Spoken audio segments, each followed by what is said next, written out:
green. Are you an ultimate Eagles football fan? Well, you're in the right place. Ready? This is Birds 365, hosted by the new Mac and Mac, Jody McDonald and John McMullen. Here we go! Who collectively have covered and talked about more than 50 plus years of Eagles football. Kick off your day with Birds 365. You'll get debate. We love to argue. You'll get the real story from inside the locker room. And you'll hear from some of the great football minds from around the region. You're about to become an Eagles insider. Get in the game. Join Jody Mack and Johnny Mack and join the football community that flocks to Birds 365. Birds 365 starts right now. Welcome to the NFL. Let's go! Let's go! Go!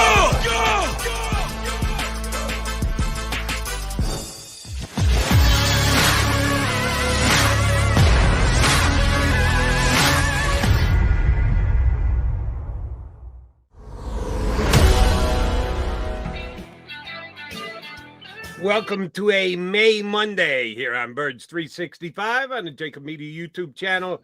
Your Mac on Mac guys, John McMullen and Jody McDonald, kicking off another week as the countdown continues to many things. Opening of camp, start of preseason, the most important first Sunday of the season. Johnny Mac, how was your weekend? It was non-eventful, which I think is good, Jody. I think a nice, easy, non-eventful weekend. I'm happy with that.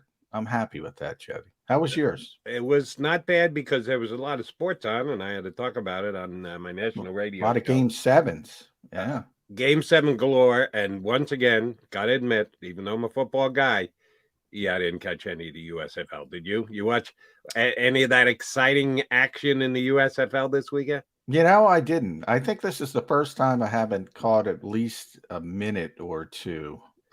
But yeah, I'm with you. And that's what happens with these spring leagues. You know, there's a little bit of interest at the beginning, and the few people, the hardcore fans that tune in, they say, this is pretty exciting. Let me get into some football. And then they go, the product's not that good. And they go on to other things. It happens every single time, and it's going to happen again. The XFL is going to start up for the third time next year. I don't know. People never learn, Jody. People aren't going to pay for a minor league product. I don't know why people think they are. And the little that I have watched, and when I say little, I mean very little, it hasn't been like really bad football. It's not NFL level, but it's a reasonable facsimile. I just don't know any of the guys. No, well, that's part you of have it to too. relate to the guy. Yeah. You have to know the guy. You have to recognize when the announcer calls, here's a pass from player A to player B. Who the hell are player A and player B? If you don't know, you go, why am I watching this? And there's the Philadelphia Stars playing Birmingham. Everybody plays. There's no connection to it. I think there would be a little bit more exciting if the Stars played locally. I think there would be a decent. I'm sure you've seen some of the crowds. They're non-existent. So it's sort of like you mean the empty seats that they try not to put on the broadcast as much as possible. You can only do so much, but your essence, you're taping it from a glorified TV studio, and there's no atmosphere. And I think that hurts as well. Who knows if the Generals, because New York football has been so bad, North Jersey, New York football, maybe they could have latched on to something. But one of the parts I'm disappointed about, the Philadelphia Stars had this, reputation as the best team in the inaugural USFL, and they moved to Baltimore as well, won a couple championships. Sam Mills. We're going to have Damo on. He's writing a book about him. He's in the Hall of Fame. So many good players on the original Philadelphia Stars team. I don't know. I don't like it. I wish they could have left it alone. Yeah, sorry. I watched NBA playoffs and NHL playoffs this weekend. I know we're a football show, and we're going to talk football for the next NFL show. How about 57 minutes. But yeah, it's just not grabbing my attention. All right, will the Eagles grab our attention at all? We've gone through the draft. We've had the schedule release. These are tremendous off-season activities that the NFL has spun into attention-grabbing vehicles. God bless them. Not one football was thrown, not one tackle was made, but somehow for weeks we've been engaged in talking about the draft and about the NFL schedule making. Well, now we got to get into the meat of it. Actual football being played. With the Eagles, it'll be practice. With the Eagles, will be less practice than other teams because they're one of only two in the league that are not having any mandatory off-season stuff before camp opens up. They believe that less is more as far as off-season activity goes and practices and the like. How are the Eagle fans going to stay engaged, Johnny Mac, when the Eagles have and we'll find out over time whether they're right, wrong, or indifferent about this, where they're not going to practice as many other teams. Is it just put the green out there and everybody's going to pay attention for the little morsels that they get, or are the Eagles actually added a curve on this and they're playing this smarter than everybody else?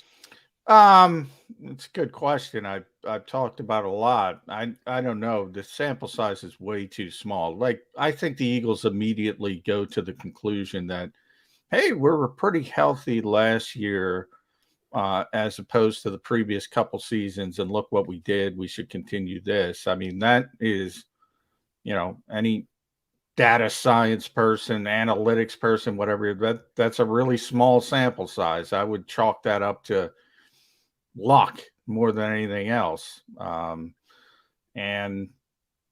we'll see. They believe in this and they believe this is the way to go. I think it's a more legitimate discussion, Jody, from their standpoint when they try to argue, well, look, this is the way the sport, the league is going because of the CBAs and things like that and the scale back in practices. So, this is sort of the crux of the discussion. If you don't have time to prepare, and this is where I think a lot of NFL teams, not just the Eagles, are going. If you don't have time to prepare like you want to prepare anyway, why not get to the goal, which the goal in this case is week 1, as healthy as humanly possible. And the easiest way to be as healthy as possible is to be on the practice field as little as possible. So I get the part of the discussion, and I think it's a valid thesis. And the Eagles have sort of developed this mentality, and this really goes back to Doug Peterson, because at the end of, even the Super Bowl season, I remember joking, all right, they've given up when Carson got hurt because they scaled back on practices. They were all banged up. I think people forgot how many injuries they had back then. And they scaled way back at the end of the season. They weren't even practicing on Wednesdays, essentially. That's when all the walkthroughs started that they've continued. And they went into more of a mental preparation mode. And it worked. It worked once. And they kept doing it. And, it's a playoff berth. And worked a little bit, not as well.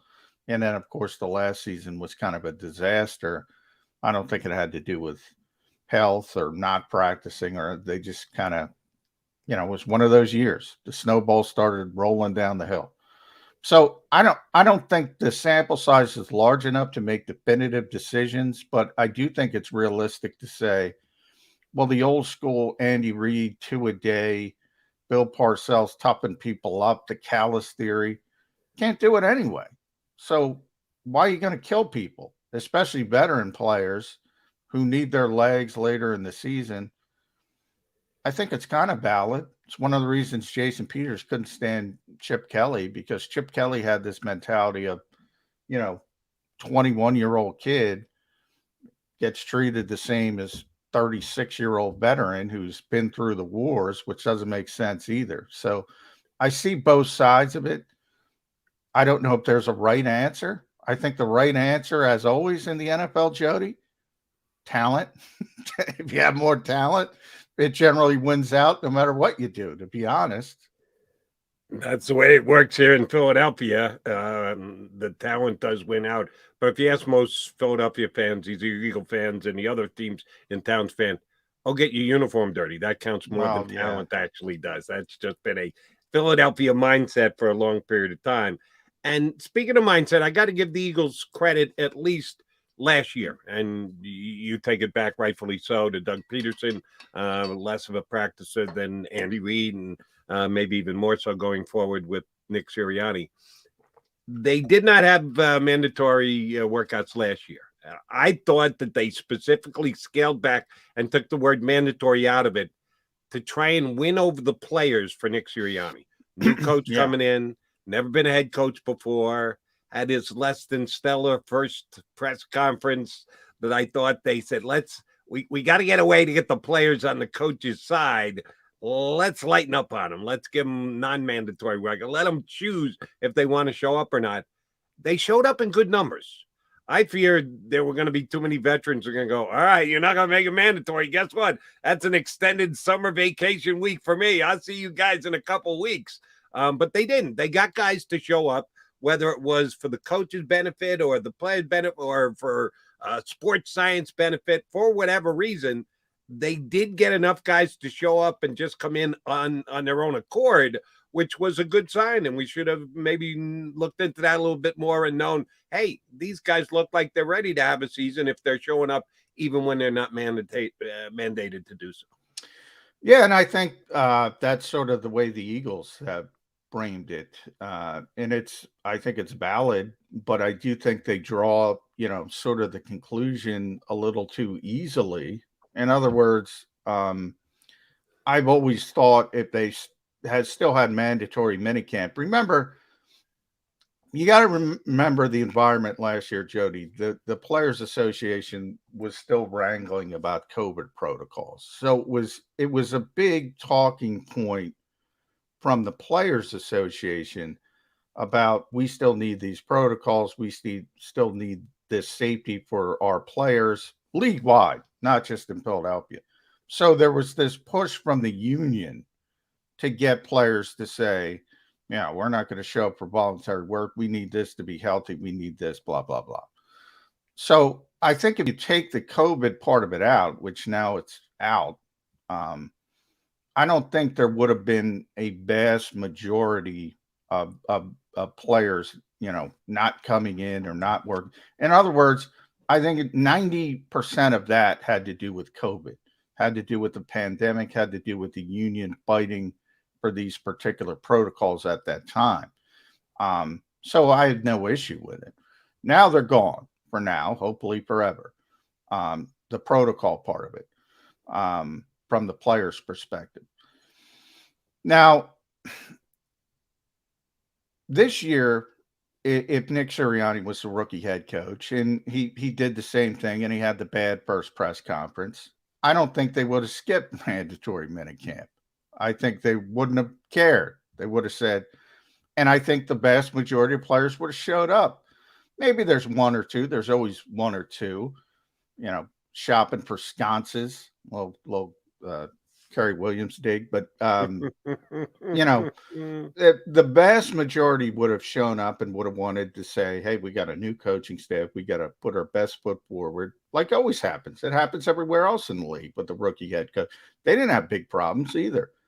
I think it was overblown by the Eagles from that perspective. In other words, they're saying this worked, this worked, this worked. It only happened because of COVID. You take COVID off, and now you're saying it's purely, from the Eagles standpoint, it's purely, and I've been told this directly, health and safety of the players, not COVID health and safety, but, injury related.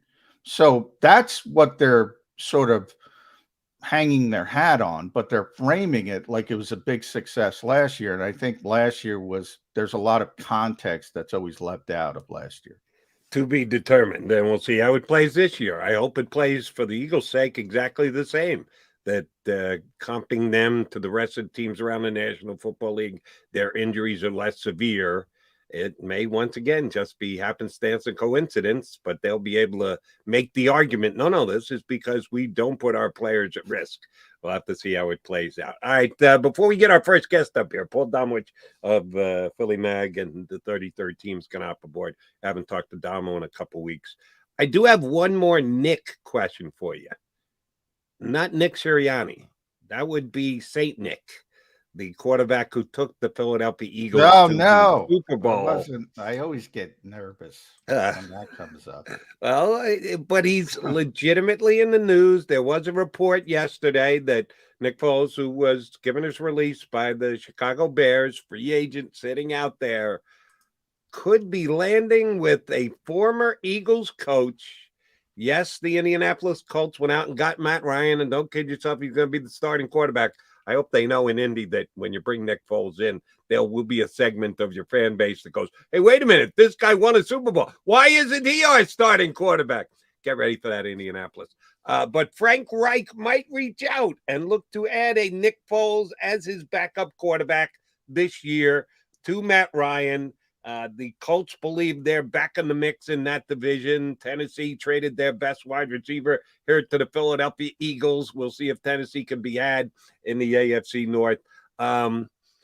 Nick Foles is a good backup quarterback. We didn't get to see it this past year in Chicago, but I've always believed he's a phenomenal backup quarterback, and you don't need more evidence in 2017. I haven't seen Nick throw a football in who knows how long, but I'm assuming he's close to the same level he was a couple of years ago here in Philadelphia. Not a bad move for Indianapolis, but the thing that grabbed my attention above and beyond everything else, including Frank Reich, is the Philadelphia Eagles played the Indianapolis Colts this year. And since Nick Foles headed out of town a couple of years ago down to Jacksonville, ill-fated stop in Jacksonville, as a matter of fact, to take over the Jags before moving on to the Bears.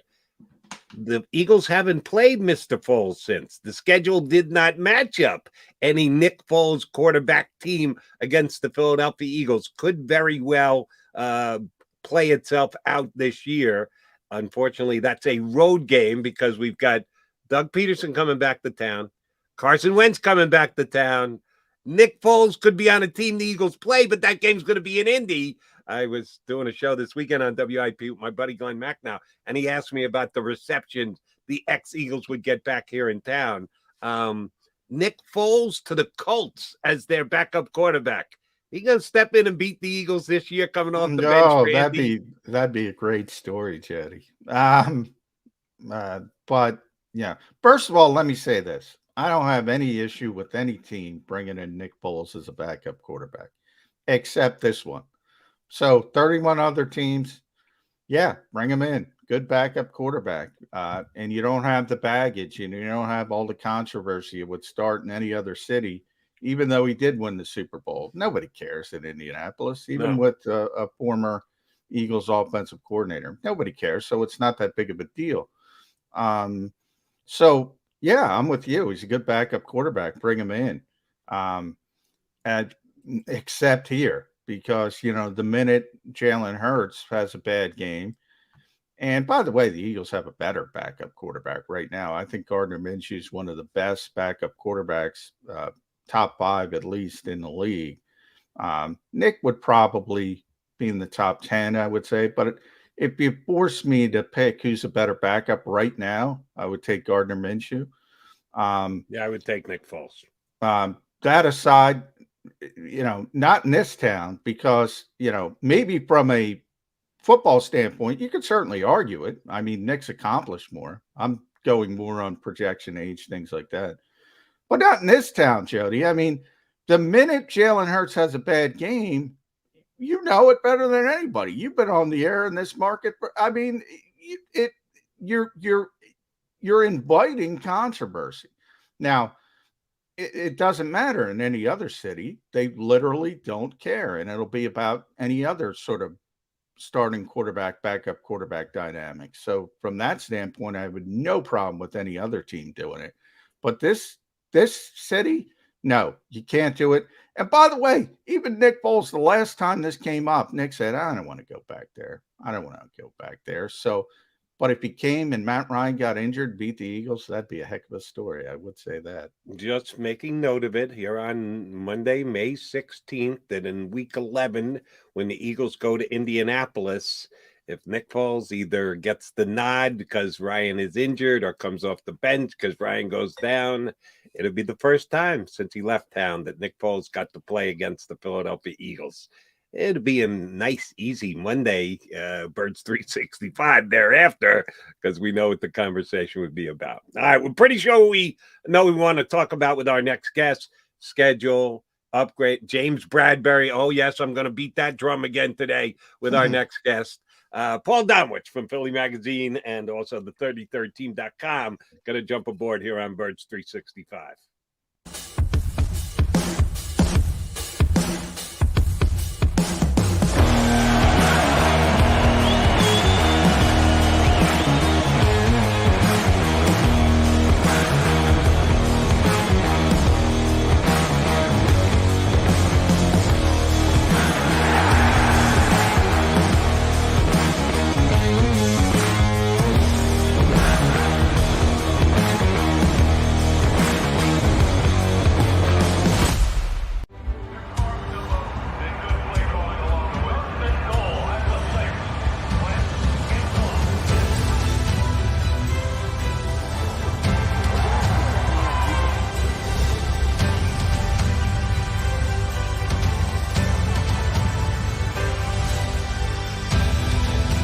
Field of life, First Trust Bank is there for you. Champions on three. 1, 2, 3. Because Philadelphia dreams deserve a Philadelphia bank. Do you stream on a Roku, Fire Stick, Android TV, or Apple TV? Now you can watch 6ABC 24/7 with the 6ABC Philadelphia streaming app. The big story on Action News. Search 6ABC Philadelphia and start streaming today. In Philadelphia, we celebrated the miracle with pride only 5 years ago. And then the following morning, IBEW Local 98 members went back to work, building this city, rescuing our communities from decay, and inspiring the young men and women of the region to take pride in who we are. Like the Cats, Local 98 members believe in hope. To learn more about who we are, what we do, and career opportunities with Local 98, visit us, IBEW98.org. At Stateside Vodka, every new customer gets the world's best rocks glass. Free. What's that? A rocks glass? You're telling me that bottle is cut in half? You could say that. Holy shit. The glass is for cocktails, right? It's for this, this, this, and that. Is the length of the glass equal to your... You betcha. But is it made out of... glass? Okay, but is the rip... smooth? Will you stop doing... that? I'm the professional here. And you're telling me I can get one of these glasses for free? That's right. 1 free rocks glass per customer with each first-time purchase of Stateside Vodka. All from the company that's highly awarded. 0 carbs, 0 sugar, and deliciously tasting vodka. So good, it just disappears.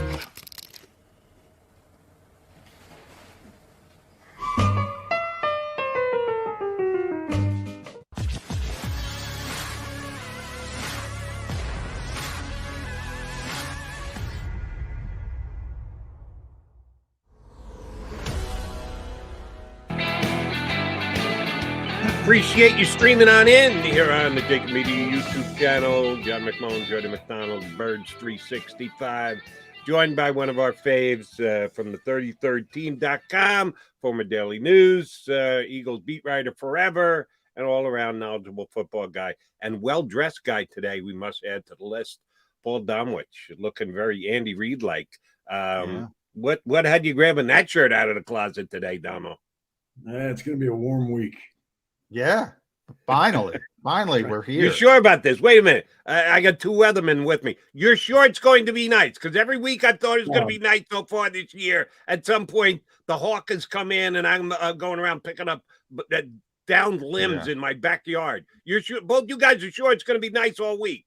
I'm not going to go John Valera's certainty, but yeah, it's going to be pretty nice. It's going to be high. I think it's supposed to get to 90 by next weekend, so I want to be prepared. Yeah. That would be nice. You need the hand towel, Tom, if you're outside. We all need that. That's on my shoulder. Yeah. The trademarked P. Damo hand towel at training camp because it gets hot, Jody. It does. Well, I'm not going to worry about that because in our first segment we were talking about the Eagles working less. Less is more. That's true. For the Philadelphia Eagles. That was the best part of Nick Sirianni. 90 minutes were off. That was. I'm all for Nick Sirianni scaling back, even though I don't think it's Nick Sirianni scaling back. No matter, I think that's a Howie Roseman, Dr. Arsh denoted decision. How much do you think Nick plays into that, Damo? Because I've yet to beat the football coach that I say it all the time that doesn't want to practice. Yeah, I mean, I think he's just Nick's in his second year. He's agreeable to anything Howie says right now. So, I have mixed feelings about the whole approach of less practice to stay healthy because you got young guys that really need to learn. Yeah. I mean, going back to just the whole limited OTAs that the union has, got the league to agree to. It's just, it's why we see kind of poor play early on in the season. It's why we see quarterbacks taking longer to kind of progress sometimes. It's just, I even if it means risking injury, I think you got to have guys out in the field. That doesn't mean they have to be hitting each other all the time, but like you don't turn it into a Dick Vermeil training camp practice. But I think you got to get, some of these guys need more time out on the field, learning systems, learning mechanics, learning all that stuff. Damo, we didn't have you on last week, so we haven't had a chance to comment on the complete Eagles draft. Howie Roseman like things, moving up, moving back, moving around. This year, adding up to less picks, but picks he liked that much better. So certainly a Howie Roseman staple is his fungibility on the draft. Did he play the game well? Did the Eagles end up with enough talent? Signed a lot of undrafted free agents after the draft, and those are truly lottery picks. If 5th, 6th, and 7th rounders are lottery picks, what the hell are undrafted free agents? Give me an evaluation of Howie Roseman's roster building on the draft and thereafter. Yeah, I mean, it's hard not to like it. Sure, you'd like more picks, but they did spend more money on priority free agents, so they kind of countered it with that. But I mean, picking up Jordan Davis, I mean, we've talked about Jordan Davis for months, and I mean, I loved him from the start. I thought he was a guy that they should target. That if he was in their neighborhood, get him at all costs, because I think he's going to be a difference maker, and not just as a big run plugging guy in the middle. I mean, I think this is a guy you can use all over that line. I think we're going to see him. I could see them moving him out in a wide 9 in some passing situations, just to get that power coming at a tackle or a running back or a tight end. I mean, there's no way you're going to slow him down. And he's he's running. We saw what he ran at the combine, 4.73. So I think he potentially could be a much bigger pass rushing difference in their defense than he was in Georgia, where the emphasis with the linemen was, block, occupy, get out of the way for the linebackers. I think all those guys from Trayvon Walker to Davis, they're all going to have bigger numbers in the NFL than they had as linemen on that Georgia team because of the way they schemed that defense. And AJ Brown, I mean, how can you, it's a great move. I mean, they gave away a lot of picks for him, but he's given Jalen Hurts another receiver, another difference-making receiver. So, I mean, that offense should be better. Nakobe Dean, I think the reason he fell more is, because of the fact that his career might not be as long because of injuries, as opposed to a guy that's not going to be able to, going to miss games here in the first or second year. I think it's more of a Jeremiah Trotter kind of situation where, knee injuries in the past might shorten his career. So all in all, I love the draft, Howie's draft. Starting with Davis, working on through to Calvin, to the tight end from SMU, and some of the priority guys they got. I think it's a pretty solid draft, pretty solid class. To play devil's advocate, Damo, what about the volume though, especially when you have the holes in the secondary and you Yeah. mentioned the priority undrafted guys. Now, you've been around a long time. Pedigree is a big thing in the NFL. So once you're a draft pick, you're always a draft pick. And first round guys are expected to perform. We talk about Derek Barnett a lot. If Derek Barnett's a third round pick, nobody has a problem with him. Good rotational player, Right. but he was the 14th overall pick. Same thing happens with the back end. Undrafted guys, Mario Goodrich, Josh Jobe, Josh Blackwell. If they're 6th round picks, people look at them a little bit differently. Like they're talking about Tate Gowan. Maybe Tate Gowan's got a chance. He was a 6th round pick. Do we put too much emphasis on pedigree in this league? Well, I mean, that is a concern, John. I mean, Howie talks up a lot of those guys he traded for last year, late in the season. The Gowans, the McCains, Terry Vincent. Maybe one of those guys pans out. I mean, clearly they still have a hole at the other cornerback situation. I don't know if it's somebody on that roster that's going to be capable of filling it, or whether they're going to have to go out and get one like they did with Darby late in camp, late in the preseason. My guess is they're going to have to do that. I'm still not happy with their safety situation. They weren't able to really bolster that either. But I looked at the draft and looked at where they were, and second round when they traded or when they got Dean in the third round. I mean, you looked and there weren't any corners really that you would have said they should have taken this guy as opposed to Dean. It's still a need, but I don't blame them for not getting one, particularly because I don't know that there was one sitting there when they were drafting. All right, Damo, need your thoughts on a player that last week when he became officially released. Shoot, I was talking about it here on Birds 365 when he was still with the Giants, when it was just apparent that he was going to be released. A guy that the Eagles should be adding across from Darius Slay, and that's James Bradbury, former Pro Bowl cornerback who was released by New York last week. Pro Football Focus put out a tweet this week comparing the Eagle duo outside of Darius Slay if they added James Bradbury, and Slay replied with the big eagle eyes that he would be quite interested in something like that. I think Bradbury is still a Pro Bowl level cornerback. He had a good year last year in zone coverage, not as good in press coverage, but I think the guy is still a top 10 level quarterback. You don't have guys like this drop into the availability market at this stage of the year. Certain things have to be in place, like the Giants being in very bad cap space. Very little rumors on the Bradbury front 3 or 4 days after he's released. Is that Right. good news or bad news for Eagle fans? If they, like me, want to see Bradbury land here, I'm all for this guy and gung-ho about his potential signing. Are you? Is this a guy the Eagles should be aggressively pursuing? Well, this is typically a dead period right now because you've had your draft. You want to evaluate the people you took or signed. So it doesn't surprise me that they haven't openly shown any interest in him right now. I think he's a guy they should have some interest in later on, along with it. I don't know who else is going to be available, but certainly a guy that would improve their cornerback situation. So yeah, from that standpoint, I think he's a guy that should be interested. You bring up the dead period, and you're right, Tomo. I'm just looking at my rookie camp roster, and I'm trying to count up. I think the number was 19 tryout players the Eagles brought in. And, you mentioned you want to see what you have. So we go back to our first question, and I asked Jody this last week. Like, what can tryout players show in this environment?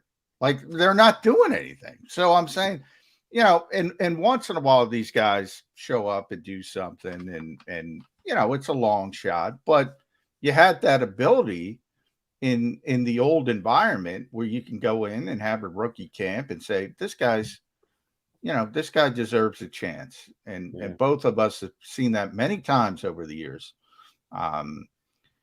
And for the Eagles, I mean, yeah, it's a dead period, but to Jody's point, you're not going to learn anything about these young players. So you better have a decision made about what you're going to do. And it might not be Bradbury, because I don't think they want to go to 8 figures. And if he gets up in, the 10 million range, okay. But you better have a plan B. Or you think you can learn something about these players. Well, you got to see if they can sink some free throws on the, whether, how they are at rock, paper, scissors. I mean, there's a lot of ways to get. No, I mean, really, you're right. That's absolutely. I mean, all you really can gauge from them, having them in camp, in these camps as a tryout guy, especially since they're getting virtually no reps, is to see how they picking up the system.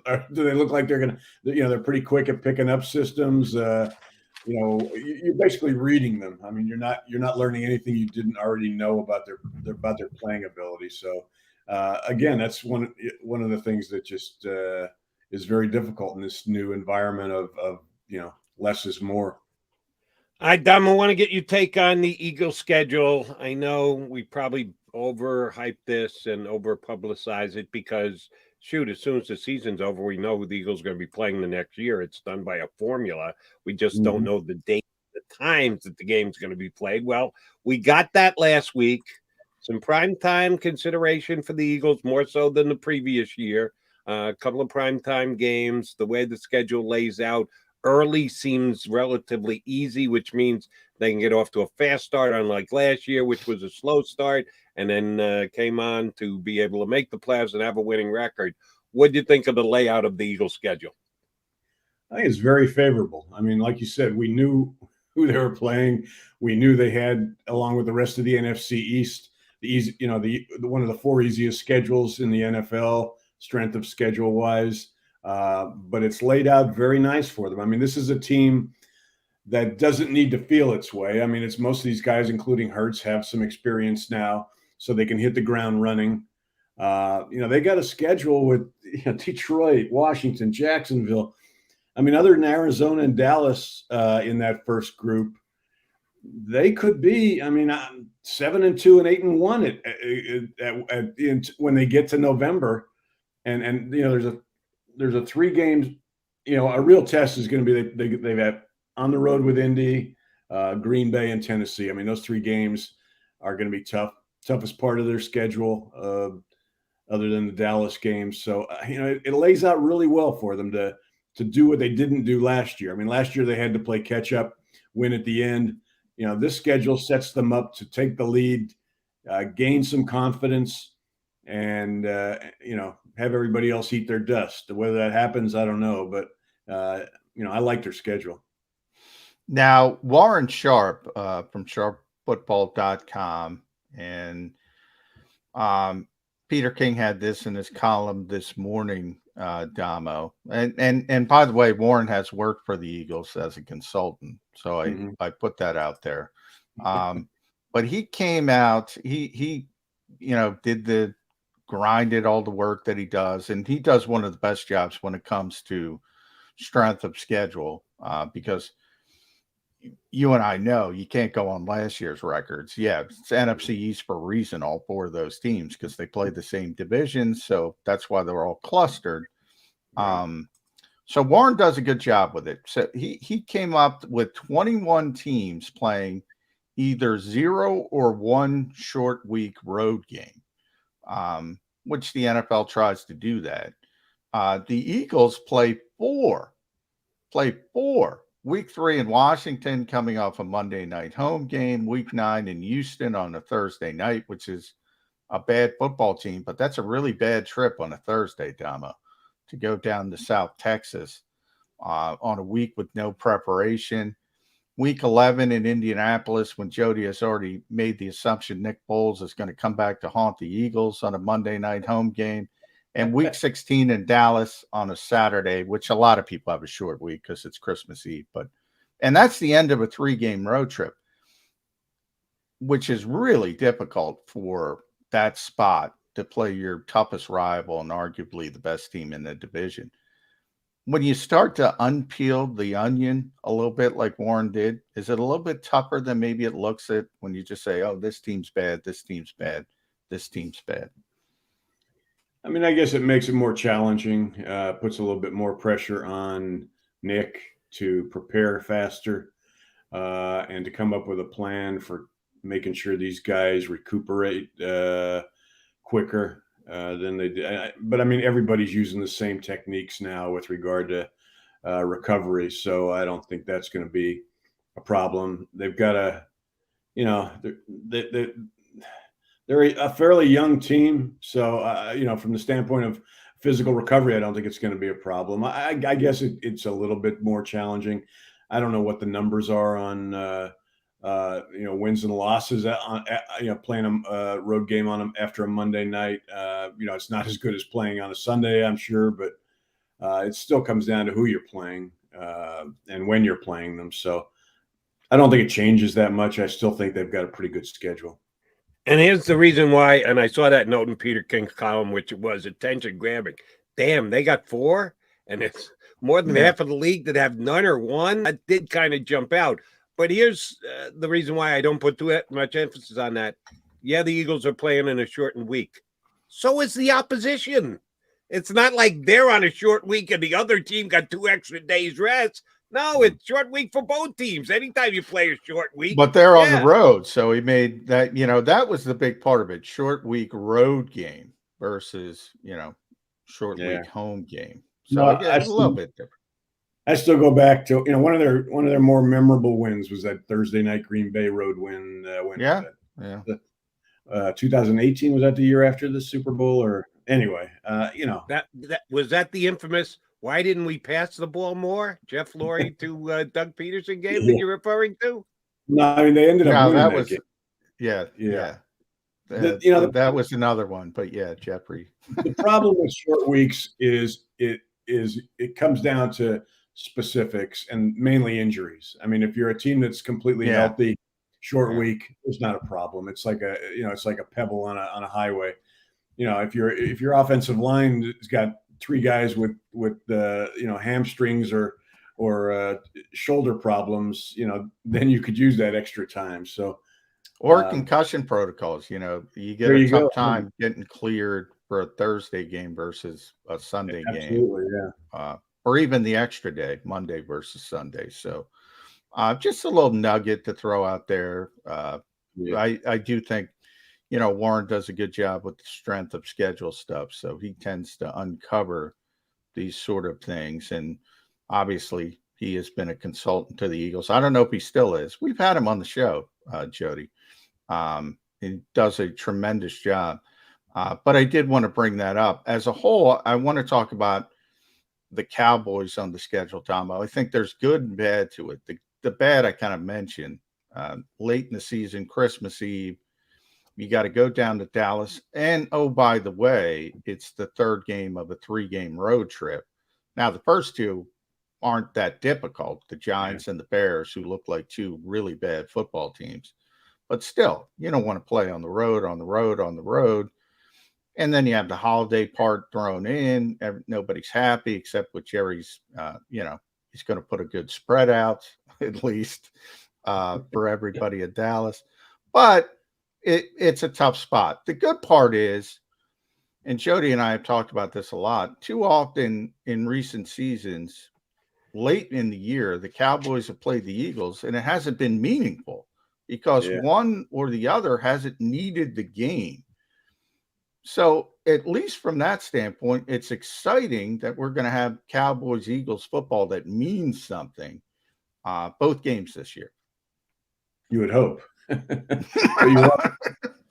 You're right about the placement, though. Even the first one, they're playing the first one after a road game in Arizona. So, you know, I mean, they need to split. They're not going to win both games against Dallas. They just can't afford to lose both if they're going to, you know, actually have a legitimate chance at winning the division. You know, they win that first one. You know, that second one obviously might not mean as much, but yeah, I mean, it's kind of nice when those games at the end against Dallas mean something. it gets old when they're playing the Giants in Washington for either nothing or because, they've got to win 5 in a row to make the playoffs. So now that's a positive. Conversely, I was going to bring up the Giants as well. The Giants have kind of signaled the two teams to me in the NFC, Damo, that have signaled we're not ready, we're rebuilding, are the New York Giants and the Chicago Bears. And the Eagles have them both. And I mentioned the first 2 legs of that road trip. But they also get the Giants twice late. And I think that's good for this reason. They're going to know they're bad by that point. The players are going to know it. They're going to be more worried about the top 10 pick, the draft picks, than anything else. That helps the Eagles to play those bad NFC teams. And it's helped them the past couple years as well. I think that continues with the Giants, getting the Giants twice relatively late in the season, including week 18. Yeah. And we never know, like you guys mentioned earlier about the folly of predicting schedules, because we have no idea who's going to be good or who's going to be bad. You can't base it on last year. But I mean, when you look at even the end of it, we talked about how favorable the beginning is. It's very possible the ending, aside from Dallas. I mean, New Orleans could be horrible. I mean, that could although they're getting better. Don't go there. You're going to end up looking bad like McMullen taking down Mickey Loomis.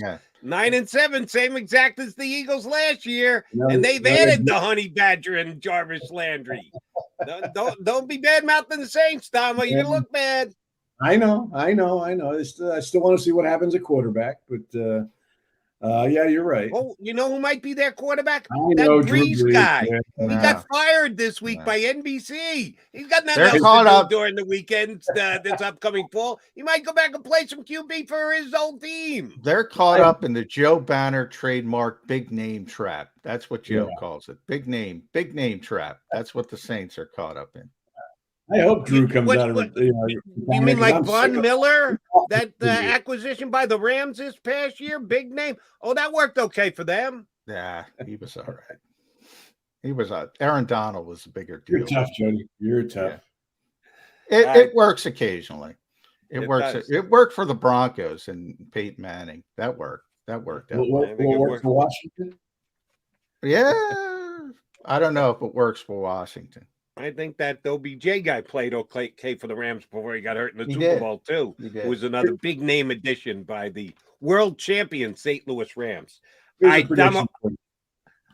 wish they were St. Louis, Jody. You gave the St. Louis Rams. Did I go St. Louis? Yeah. Sorry, Hollywood Rams. Damo, I want to ask you to do something that you haven't been able to do for 30-plus years now. How long you been on the Eagle Beat? Closer to 40. 40. So that's why I said 30-plus. I was being kind. I didn't put a hard, large second number on that 30-plus. Right. You could wear that shirt rather than be well-dressed in the press suite. Just be a fan. Eagles road games this year. I'm going to be a Debbie Downer here. The Eagle fans are going to all get mad at me. But this road schedule that the Eagles have stinks. Mm-hmm. There isn't a good road trip among the Eagles road game. You going to Detroit in September? If you're an Eagle fan, going to shell out to get to Detroit? No. Carson Wentz. You can go down to Washington anytime just to see Carson Wentz. No. Arizona's not a bad game, but if you're going to play Arizona, wouldn't you rather do it in like December when it's already getting cold here to go down there? No, you get that one in early October. Houston, you're dying to see the Houston Texans at this stage. Davis Mills. Yeah, let's go down and see Davis Mills. All right, the Colt game just because Colts again. Indy, don't want to call them the Baltimore Colts. Because Nick Foles may play. Yeah, I like that one.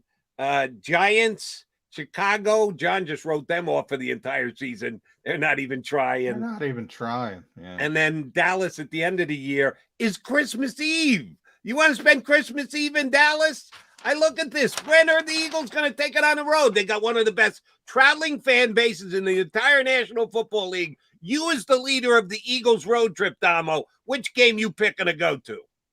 Indy. Yeah. For two reasons. One, Indianapolis is a very, very, very underrated city. I love it. I loved it when they had the Super Bowl there. It was the best Super Bowl that the NFL has ever had, with everything just so close to everything in downtown. Secondly, I think that game could have two of the best teams in the league playing at that point. I mean, I think Indianapolis with Matt Ryan is, if they stay healthy, I think that's going to be a very, very good team this year. I do think Indy's a sneaky contender. The problem is there's so many good teams in the AFC, Damo, that if Indy was in the NFC, I'd be a lot more excited about them. I thought you were going to pick either the Swamp in North Jersey or the Swamp in Maryland, FedEx Field, because who wouldn't want to see FedEx Field? That's exciting. P. Damo. Yeah, that's what I follow Paul on Twitter at PDamo 3013. He's going to be doing stuff for JAKIB Sports here with us come the season. Excited about that. We're going to announce that soon. His famous stats package for each game. So that's good stuff. You mentioned they're going to be two good teams. How good do you think this team could be for the Eagles? What do you think their ceiling is as a team? Well, I mean, I think there's going to be. I think they potentially could be a 10 or 11 win team. I always have trouble doing the math now with that. Yeah, 17. Yeah, right. 11-7 is I think is certainly a possibility. No, wait, no, that's 18. 11. You got to go 11-6. We'll get to 18. We'll get to 18 soon enough, Tom. Yeah, wishful thinking. You know, I don't know whether they're a legitimate Super Bowl contender yet. I mean, everything hinges on that quarterback. I mean, if Jalen Hurts truly makes a major step here, I mean, they've given him the weapons. He's going to have one of the best offensive lines in front of him. I mean, there are no excuses. I mean, we're going to find out about Jalen, and if he's good enough, I think this team could go deep into the playoffs. I don't know if they're, like I said, I don't know that they're a legitimate Super Bowl contender yet, but I think they can make noise in the playoffs, if that offense gels and if Jalen Hurts gels, because I know they've got we've talked about the defensive shortcomings, guys. I think that what they've done with the linebackers is going to make a big difference, and with the edge rusher, with their front four, because I think they've got more flexibility up front now to move all of those guys around and confuse defenses as far as who's coming on rushes and where they're coming from. And I think a big part of those linebackers, the Eagles gave up. I kept track of how tight ends did against them last year. They gave up 11 touchdowns passes to tight ends. And I think with this group, the speed that it adds, Nakobe Dean's not a great coverage guy. But Kazir White, I think if Davion Taylor stays healthy, I think they'll be better against tight ends. And if the pass rush is better, it can't be any worse. With Jordan Davis and Reddick and the guys they've added, I think they'll be. I could see them being 11-6 team.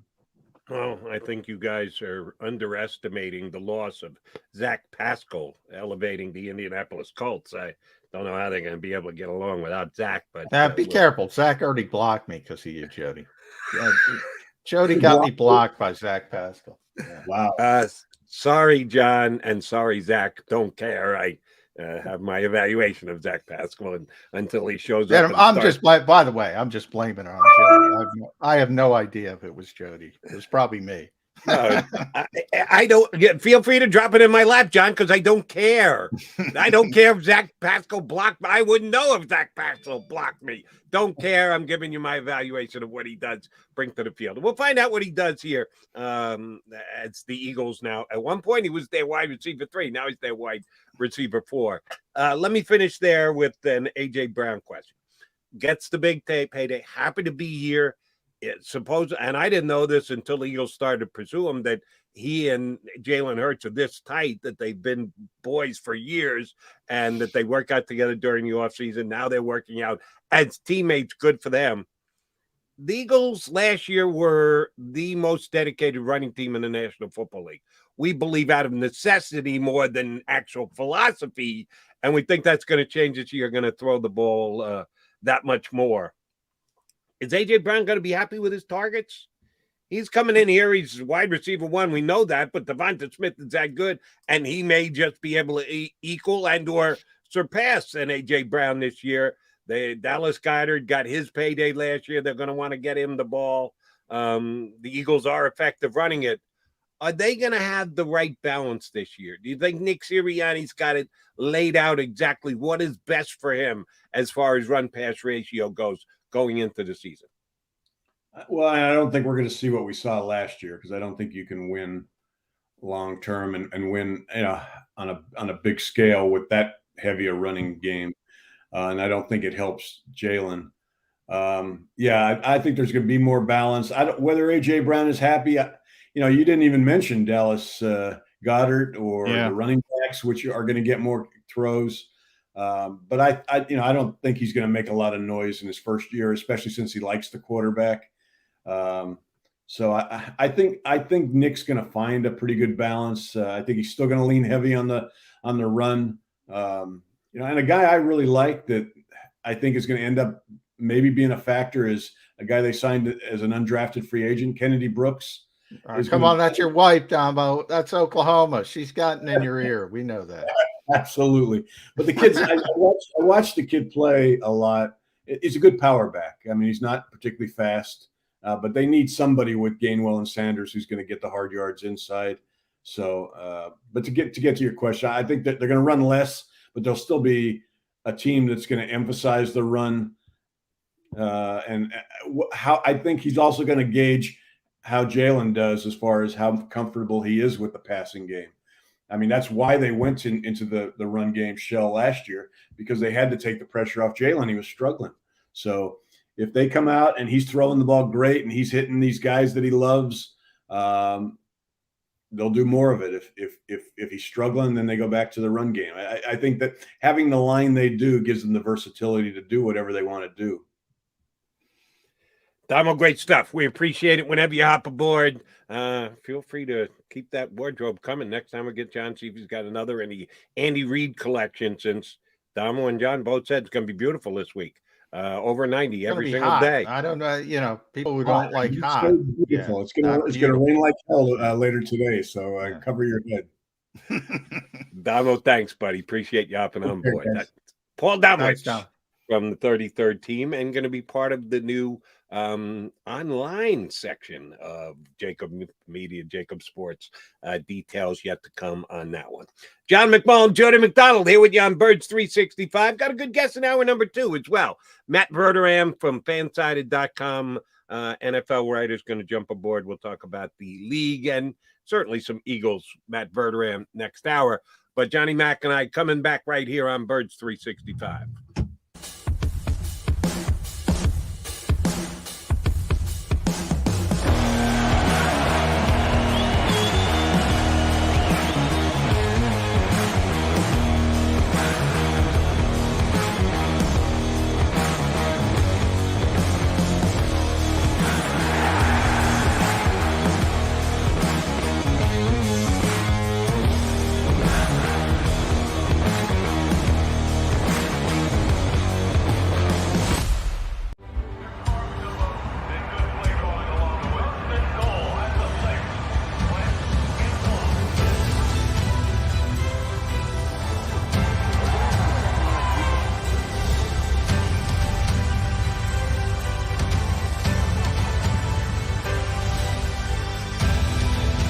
Field of life, First Trust Bank is there for you.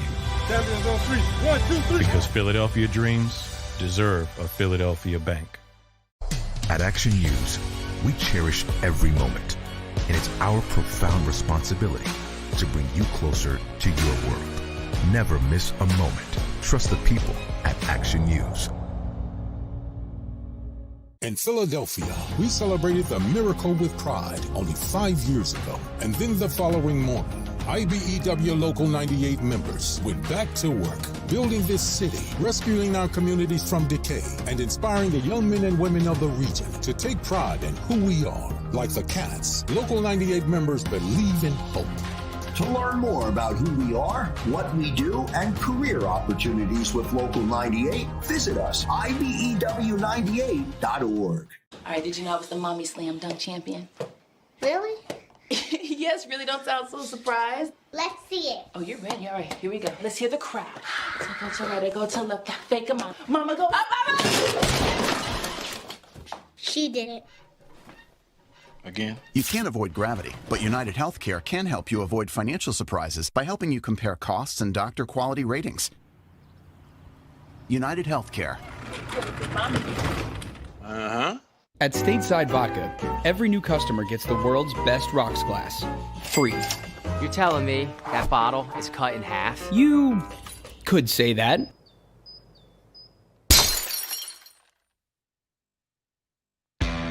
Go for the midnight dares. Go for the game. Go for the hits. Go for the fans. Go for the win. Go to Ocean Casino Resort. Book your trip at theoceanac.com.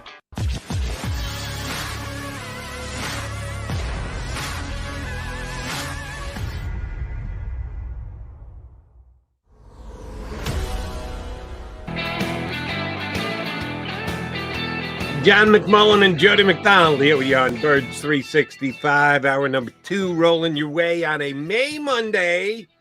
We're counting down the days until certainly day 1, game 1, but Eagle training camp, Eagles preseason games. Yeah, the preseason schedule came out. Did the preseason schedule come out with the regular season, or did it come out earlier and I'd forgotten? And I missed it? No, it came out. The Eagles announced it with the regular season schedule. So right. They announced it at once. They usually announce it at different times. Back the NFL schedule used to be announced mid-April. So before the draft, usually around 16th, 17th. They keep pushing these things back to better work out that calendar I always talk about, to make it a bigger event. So, preseason is a little bit different because you're always negotiating, and it keeps changing. Remember, we're back from 4 games to 3 games. So the greatest tradition in sports is no more, Jody. The Eagles Jets preseason finale. Can't believe it. They're opening up against each other this year. What happened to closing it out? Yeah. Well, there's no more 4 games. So, and when they get to 18, Dama was jumping the gun with 11-7, but they're going to get to 18, and that's going to mean it's scaled back even further to 2 games. So, yeah, the preseason's getting less and less meaningful as it is, but nobody plays as far as the veterans go. They push back those cuts. Remember, you used to have back in the days, you used to have the incremental cuts. Now it's the one big cut. So you have the vast majority of your 90 players for the whole time. And that means you can play a lot of backups for the majority of the preseason. So everything keeps changing. And this year, the joint practice with the Browns is not official, but it's pretty much official. And we'll see if they work something out with the Dolphins or the Jets. It's always easy. Last year, they went up to the Jets facility. This year, the Jets could come down to the Eagles facility. We'll see how that works out. So it's always sort of a personal negotiation more than a league thing when it comes to preseason games. Yeah, Friday, August 12th is the scheduled game between the Eagles and the Jets. That is not right. Of the 3 preseason I guess games. The Masters can have the saying now, a tradition unlike any other. Used to be Jets Eagles preseason. I don't know if people knew that. And it's in Philly this year because Eagles have the extra home game during the regular season, which means they only have 1 preseason game, which will be that first one. August 12th, think about it. You get to go to a game August 12th, and then, oh, by the way, they're not playing another game at home until when? Because they open up on the road. Week 2. So week 2. So Minnesota Monday August night. 12th to September 19th. Yeah. J-Mac, that's like 6 weeks. Yeah. You get to see your birds once and then they go away again for 6 weeks. What the hell? Well, the Lincoln Financial Field people, they'll have plenty of time to get everything ready for the home opener. Monday night opener at home against the Vikings. All right, so I guess I gotta get my calendar out, write that one down in advance. I am planning on being in Lincoln Financial Field on Friday night, August 12th. The question is, will I be sitting next to John McMullen in the press box, or will I try and get my hands on some tickets and be able to just go and watch it as a fan? That I haven't decided yet.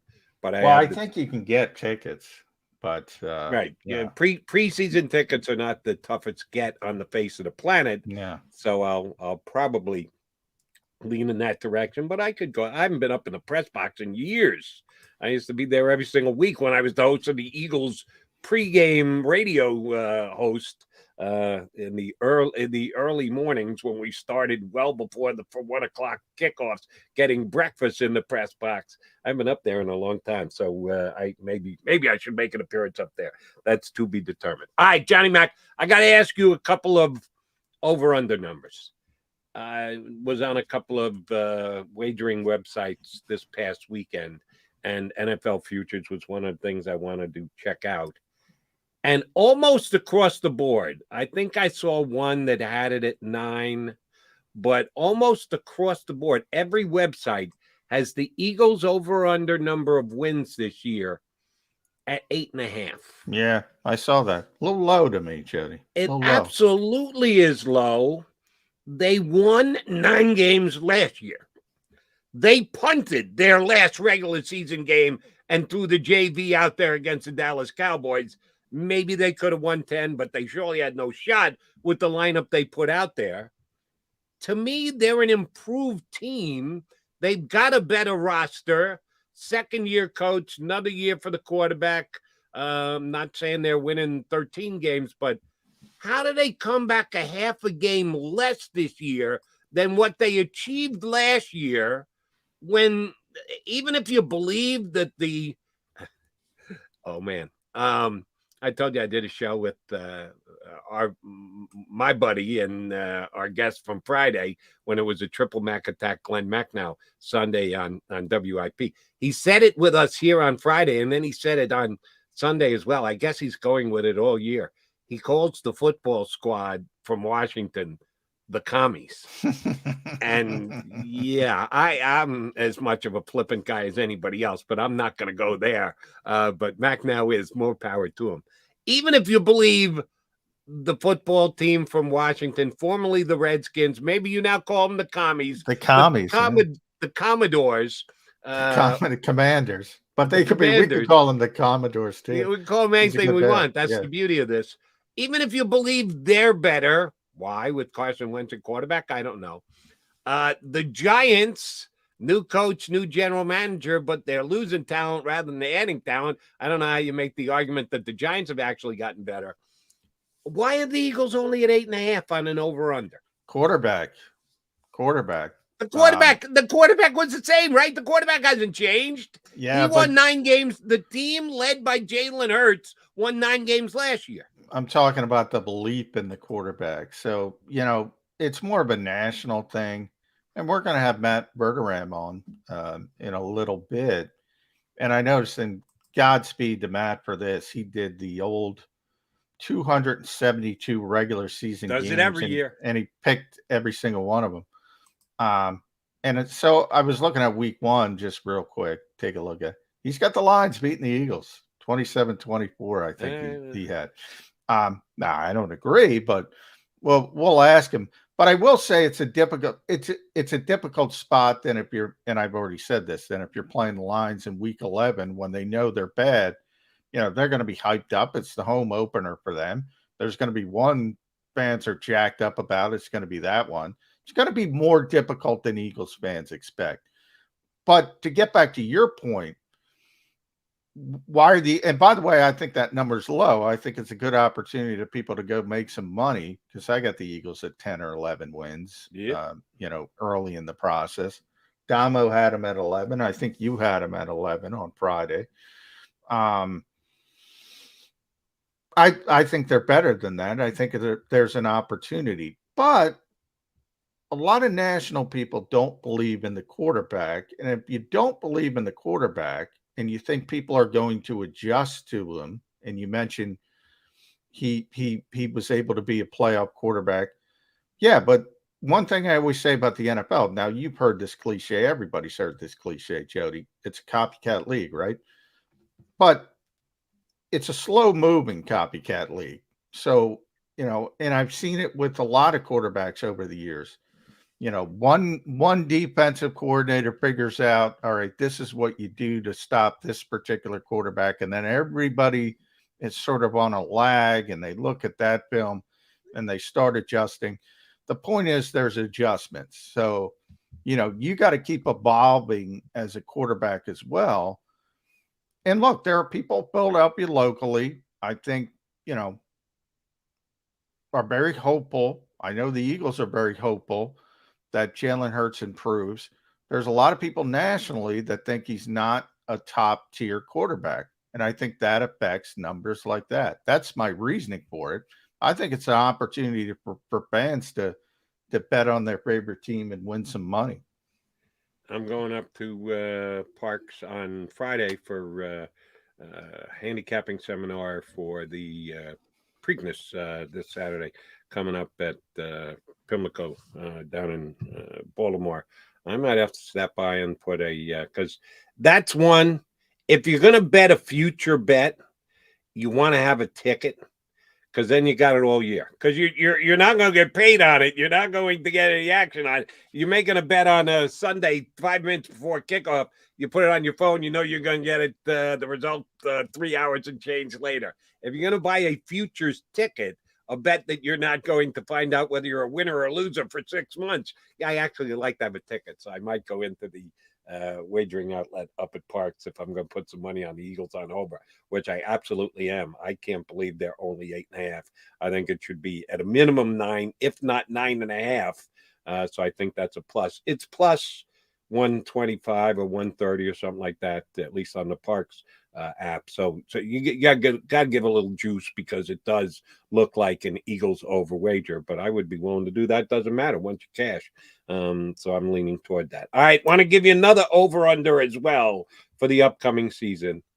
This past year, this receiver had 38 receptions for 384 yards and 3 touchdowns. I'm going to just hold those numbers and set them as the over-unders. Zach Pascal did that for the Indianapolis Colts. This year, he'll be playing for the Philadelphia Eagles. So John McMullen. You're getting me in more Zach Pascal trouble. Zach Pascal over-under number of catches, 37.5. Under. I'm going under. And to me, the only way he gets over is injury related, and if he plays a lot. Look, the Eagles have too many weapons now. They want to get we just talked about it with Damo. They want to get the football to A.J. Brown, Devontae Smith, Dallas Goedert. Not only those guys, they think Kenny Gainwell's going to be a splash, have a big second year as a receiver out of the backfield. You want to get Quez Watkins involved. I mean, and this is a run-first team. This is not, proven to be the team that's going to throw for 4,500 yards. Now, maybe that happens, and hopefully they can evolve into that. But right now, we're worried about getting touches to the big guys. And as far as the trickle-down effect, no. I mean, the fourth and the fifth receivers on this team are not going to get a lot of targets. The tight end too isn't going to get a lot of targets. I don't think Miles Sanders is going to get a lot of targets. Too many hurdles in front of Zach Pascal. Yeah. So is 384 yards not reproducible this year? Barring injury, no. Now, one injury changes all that, but that's kind of when you make a bet like that, if you're going over, you're kind of hoping that and you probably don't want to do that as an Eagles fan, that somebody gets injured and he's forced to play more than expected, and then the numbers become very gettable, but only due to injury. And I'll give Zach Pascal this much credit. He, in his first 3 years in the league, played in all 16 games. Last year, he played 16 out of 17. So when you're factoring potential injuries for other players that would open up opportunities for Zach, you also have to factor in, Zach could get hurt. Yeah. Probably not, because he's been injury-free for the most part in his NFL career. And, oh, by the way, I don't think he's going to be getting all that many snaps. You got to be on the field to be able to accumulate numbers and or to get injured. And Zach got pushed significantly down the depth chart with the acquisition of A.J. Brown. So his numbers, if you got in on him early, I don't even think any wagering site would put out numbers this early on Zach Pascal. But if you did, we put him out just in theory here on Birds 365. I don't think he's going to be getting all that many opportunities to have the ball thrown his way. John McMullen and Jody McDonald here with you on Birds 365. We give you the Eagle perspective. Like to get a national guy on every once in a while. The out-of-town look gives you a little balance and perspective on the upcoming season. We'll get Matt Verderam from Fansided to join us next. Love the fact that he's already picked all 272 games this year, including a loss by the Eagles week 1. What, Verderam? We'll ask him about it. Great exercise picking all the games. Matty V from Fansided and his favorite podcast, Stacking the Box, as well. Going to stack it with us next year on Birds 365.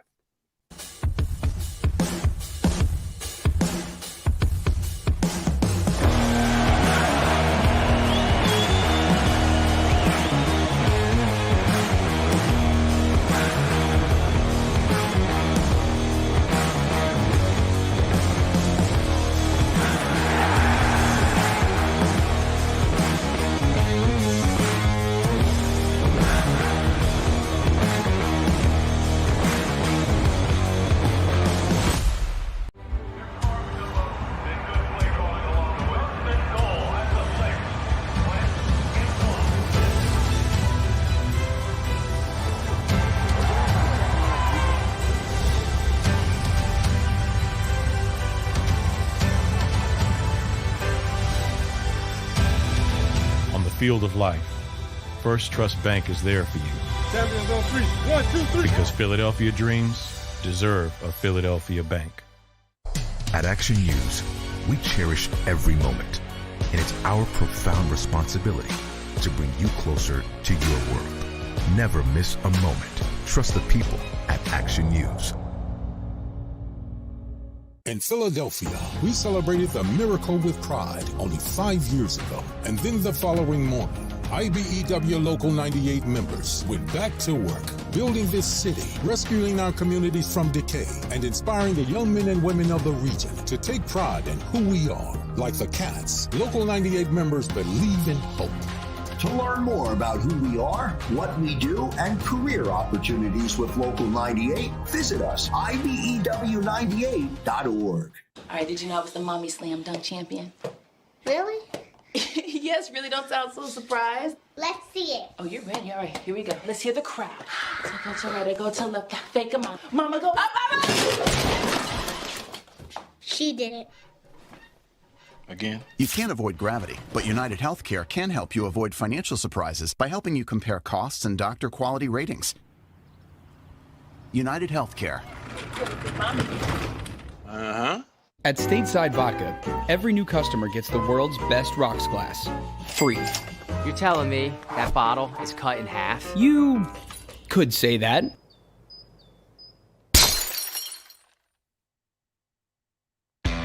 Go for the midnight dares. Go for the game. Go for the hits. Go for the fans.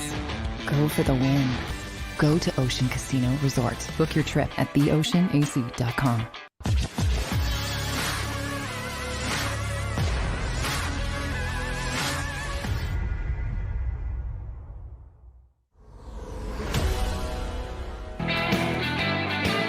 You got Mac and Mac here on Birds 365. John McMullen and Jody McDonald, and we add a third voice a very well-informed one at that.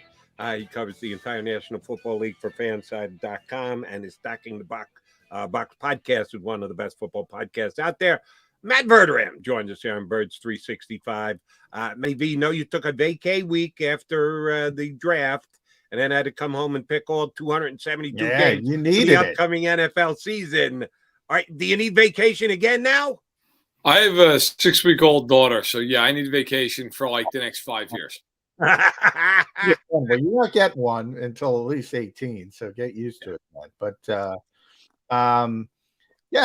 first of all, you've been doing this for a while, so how long does it take you to pick every one of these games? And I do like the exercise, because one thing that drives me crazy is you'll see people say, they'll go down the divisions and they'll say so-and-so is going to go 11-6, but they don't match them up. So it doesn't mean that much. So I think it's a valuable exercise in the fact that all the teams get matched. So when you have a winner, you got to have a loser, and it makes a little bit more sense. So this is the 5th time I've done it, I should say. And it was actually born out of that, John. It drove me nuts when I'd look at somebody's schedule predictions and somehow like 18 teams had double-digit wins.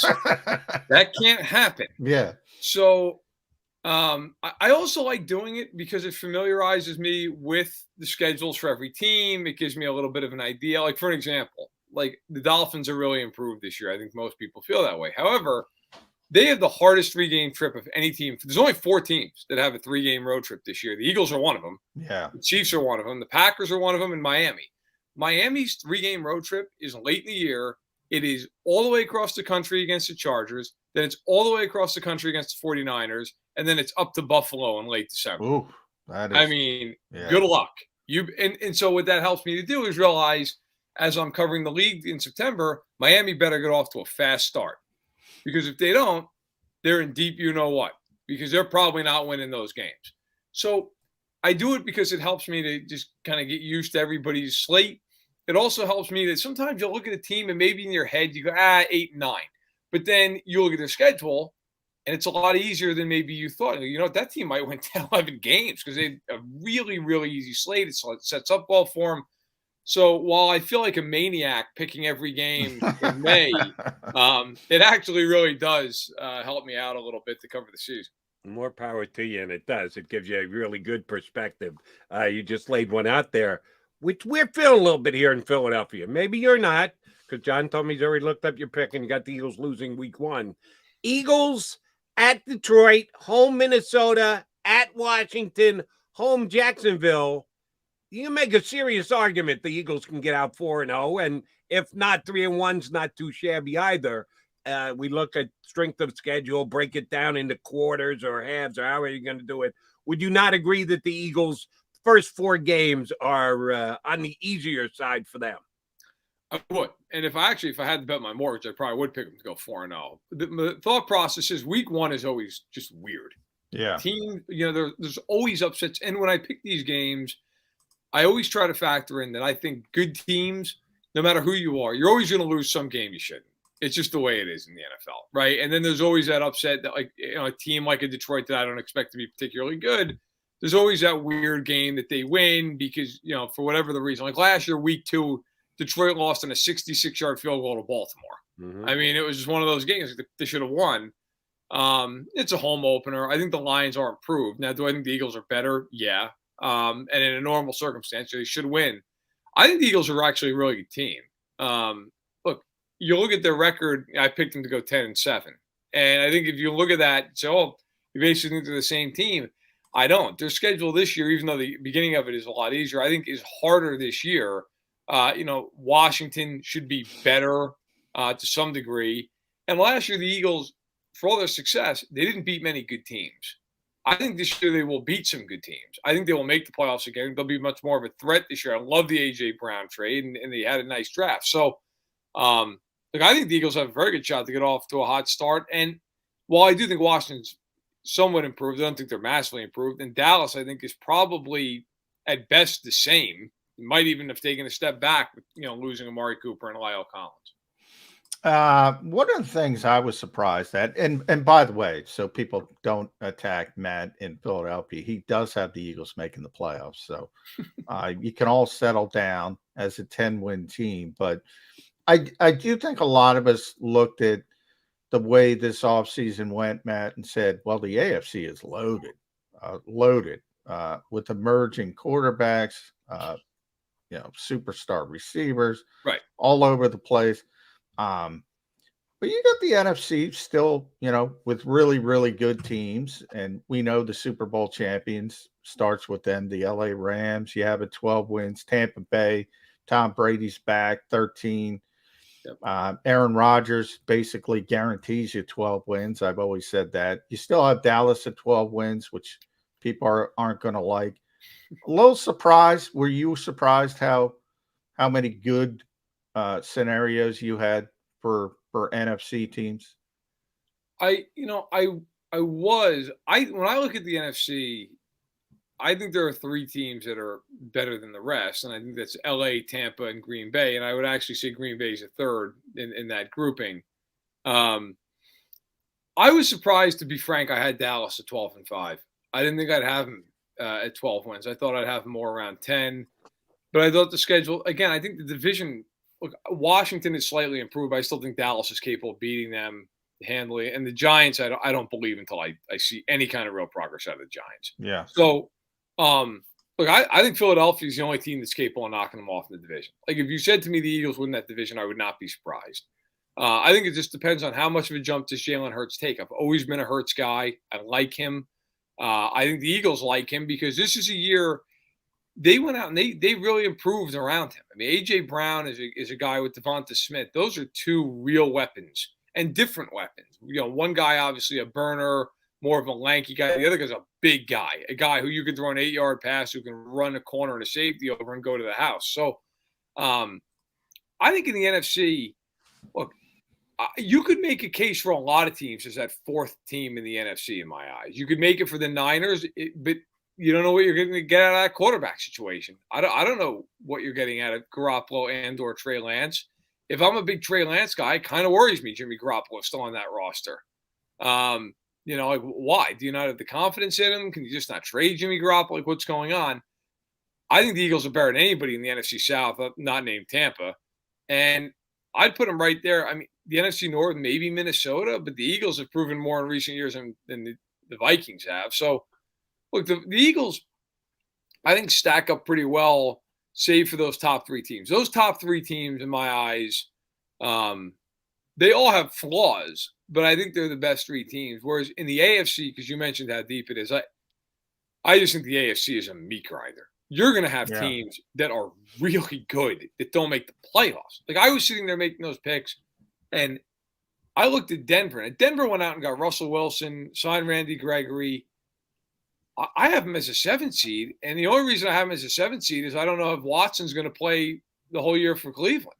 Like, I almost didn't even pick them to make the playoffs. So I do think the AFC is more loaded, but I think the NFC after the top 3 is really pretty wide open. All right.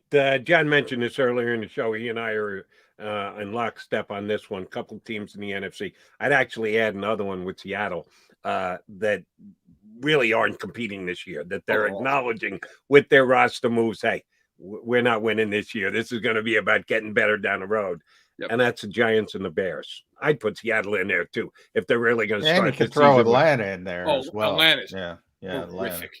So you got a couple teams in the NFC that just know that they're not in the mix. Even though it's the second of the 2 conferences, they're still not in the mix.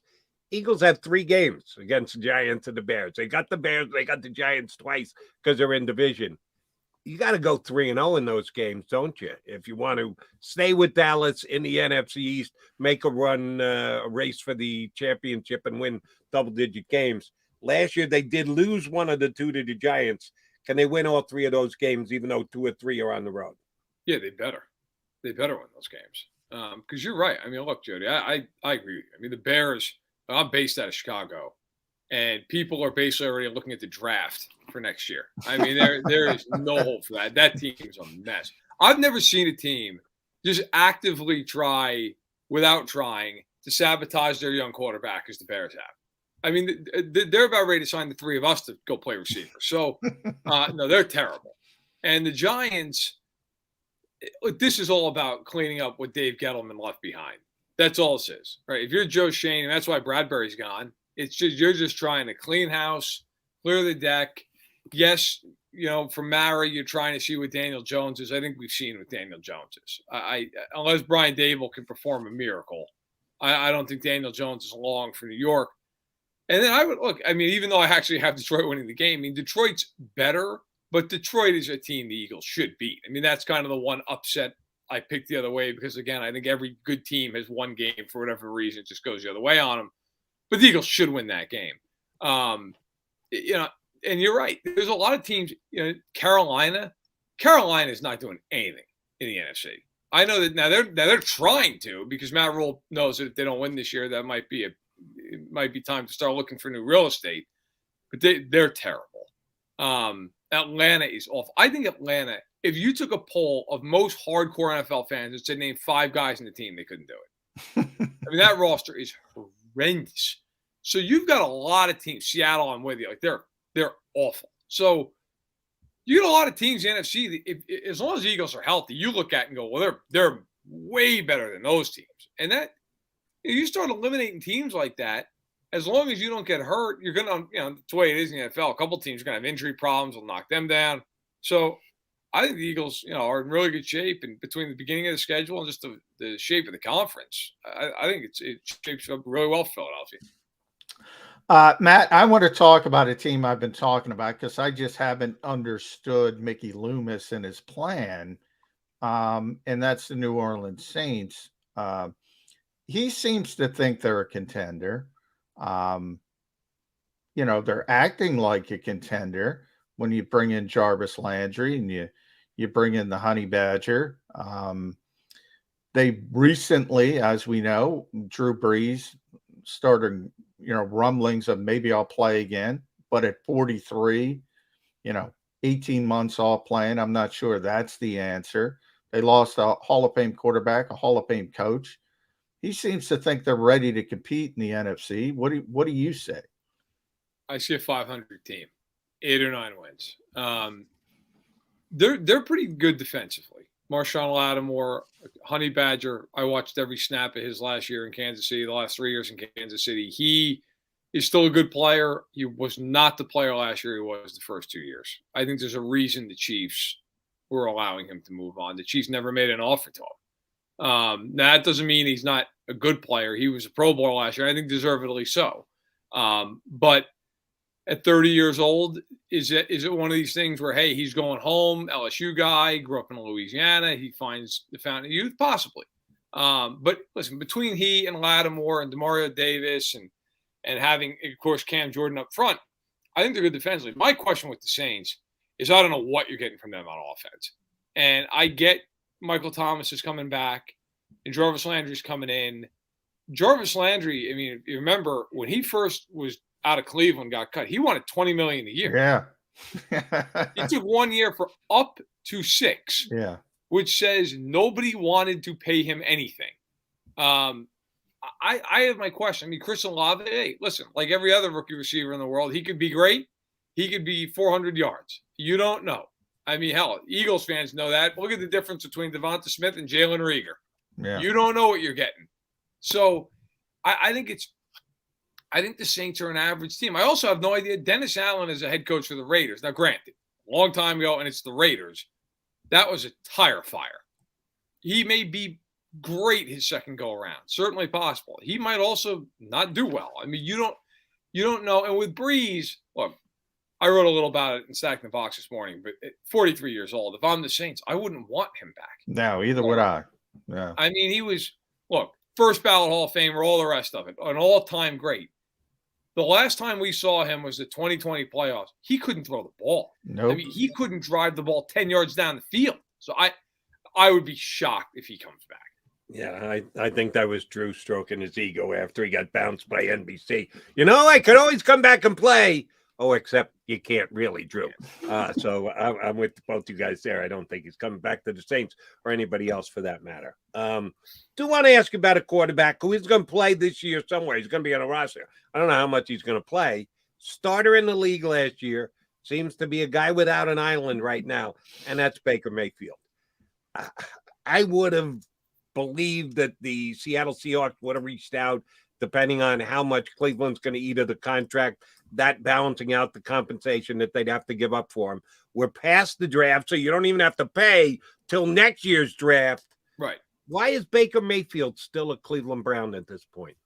Well, I think it's a combination of, they got into the Deshaun Watson sweepstakes, which obviously came after free agency, or the crux of free agency. So, we saw these quarterbacks get moved in such a short period of time. Carson Wentz was really one of the first dominoes. Russell Wilson got moved. We saw, Matt Ryan later on, but we just saw so many guys get moved quick. I think that was the mistake we talked about earlier. The 49ers made. They should have traded Garoppolo early if they wanted to. Now you're sitting there and it's like, who's taking him? Where's he going? $28 million. You got to hope almost it becomes a situation where some team gets desperate in camp. And I think with Mayfield, by the time the Watson thing went down, a lot of these quarterbacks had already moved. They were already in their new places. And a lot of these teams looked around and said, we don't need him. We don't want him. And Baker's had a couple of pretty good seasons in the NFL. Hasn't been great, but he's been, there have been guys who have been a lot worse first couple of years. You wonder how much of it is the whole, is you mature? Do you want to deal with it? How much do you want to put up with? And we all know in life, and certainly in the NFL, the more talented you are, the more people will put up with. Aaron Rodgers gives Green Bay a lot to put up with, but they put up with it because he's a two-time reigning MVP, right? That's the way it goes. If he fell off a cliff, Jordan Love would have been starting, but he didn't fall off a cliff. He's had two of the best years of his career. I think with Baker, ultimately, I still think he's going to end up in Carolina. I think that's how this thing ends. Because right now is the time of year where all these teams will tell themselves and try to convince themselves, hey, you know what, we're going to be fine. Darnold started out 3-0 last year. We can find that. And then they're going to get into camp, and they're going to watch him throw the ball for about a week. They're going to go, you know what? It's not going to happen. and if we win 5 games this year, everybody's gone. And that's when I think you're going to get that call to Cleveland where it's, hey, listen, if you guys will eat half the salary or take a lot lesser of a pick, we'll take them. I think Seattle, to me, doesn't want to win. They're ready to just have a year of resetting this whole thing. Chicago, obviously, even though they stink, they don't need a quarterback. The Giants want to see if Daniel Jones will work, on and on and on. I still think Carolina is the one bad team that thinks, hey, if we get a quarterback, we can salvage some things. And so I think in the end, he either goes there or to some team that unfortunately 3 days in, a quarterback blows a knee or something, and then it becomes a desperation thing, right? But sans that, I'll take Carolina. Yeah, Baker's interesting to me. Jody and I have talked about him a couple times, and I thought he's getting a little bit punished, to be honest, by the NFL for playing through a pretty significant injury. He didn't look good, but he was playing through it, and I thought people would give him more credit for it. Instead, you got these immaturity question marks and all that. And then you bring up Carolina, Matt. Matt Rule's got to win, as you mentioned. I mean, Sam Darnold, PJ Walker, Matt Corral, or Baker Mayfield. If I got to win and you're giving me those 4 options, I'm pushing for Baker Mayfield. And that's why, I've seen the argument made by some that, well, for the Panthers long term, that's not the best move. It's like, okay, yeah, but there is no long term for Matt Rule, right? You got to win. Matt Rule's not worried about the Carolina Panthers in 2026. He's worried about Matt Rule in 2022. And I think at some point you do have to push for that. I agree. I mean, look, you're not winning with Sam Darnold. You're not. You're going to have all the fantasies you want on May 16th that Sam Darnold's going to come out and be the second coming. He's not going to be. And I think at some point, look, with Mayfield, I agree with you, John. He played through what was a pretty significant shoulder injury all year long. Now, you could argue, hey, you know what? Maybe at some point it behooves Cleveland to sit him down. Well, then Cleveland should have sat him down. Yeah. I give him credit for playing and for playing through all that. We saw a lot of quarterback movement this offseason, right? I mean, as much as we've ever seen. And I would argue, to bring it back to the NFC East for a second, like Washington, they were really aggressive actually in going out and getting Carson Wentz. I mean, they took a full salary.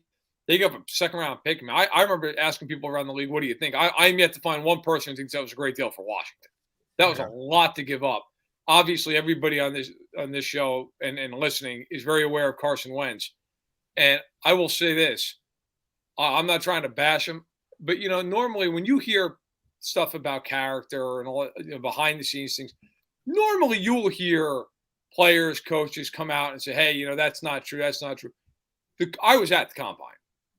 I've never been at a presser that was more forward when Chris Ballard was basically talking about the fact that we got to get rid of Carson Wentz. I mean, it was stunning. I was actually at the next, because, if you've ever been to Combine, they have these tables set up and then they have podiums, and those for the GMs. And I was actually listening to Brett Veach talk. I was next to Chris Ballard's podium, and I completely stopped listening to Brett Veach because Chris Ballard, it was just like an all-you-can-eat character assassination of Carson Wentz. And I remember, talking to the media members during it. I'm like, is this real? Is this happening?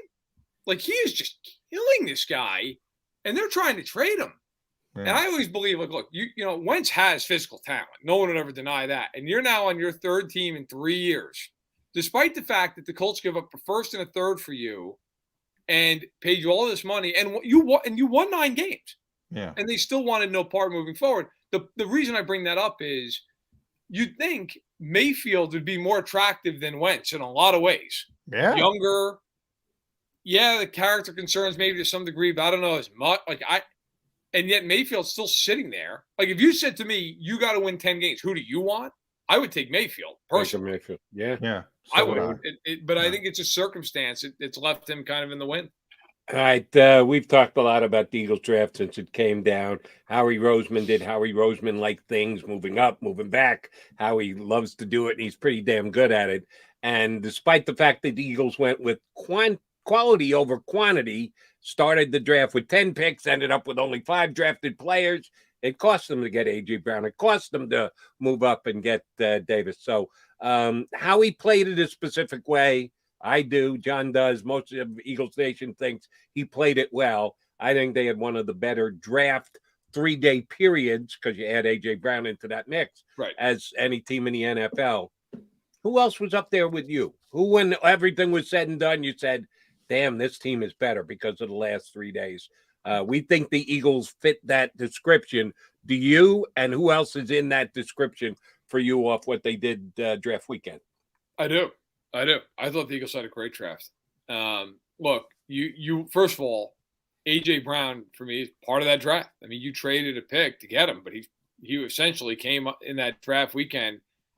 You could talk about all these guys. Hey, team took Garrett Wilson, Chris Olave. Garrett Wilson, Chris Olave, all these other first-round receivers, they may end up being great players.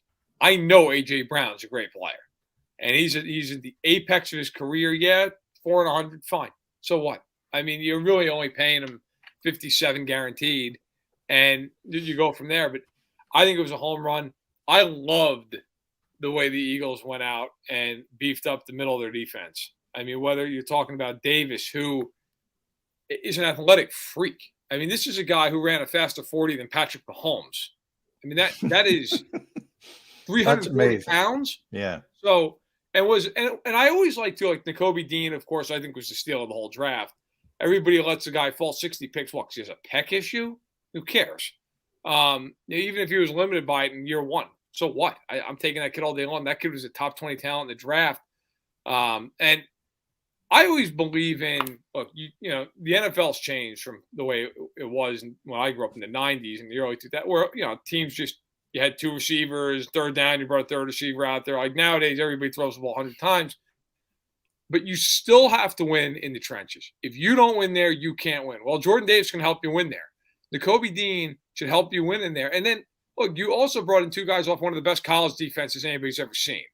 I mean, that doesn't hurt. So I love their draft. It was a top 5 draft for me. The other ones would have been the 2 New York teams. I thought both teams did well. I didn't love the Giants draft after the first round, but if you walk away with Thibodeau and Neal, to me, that's enough.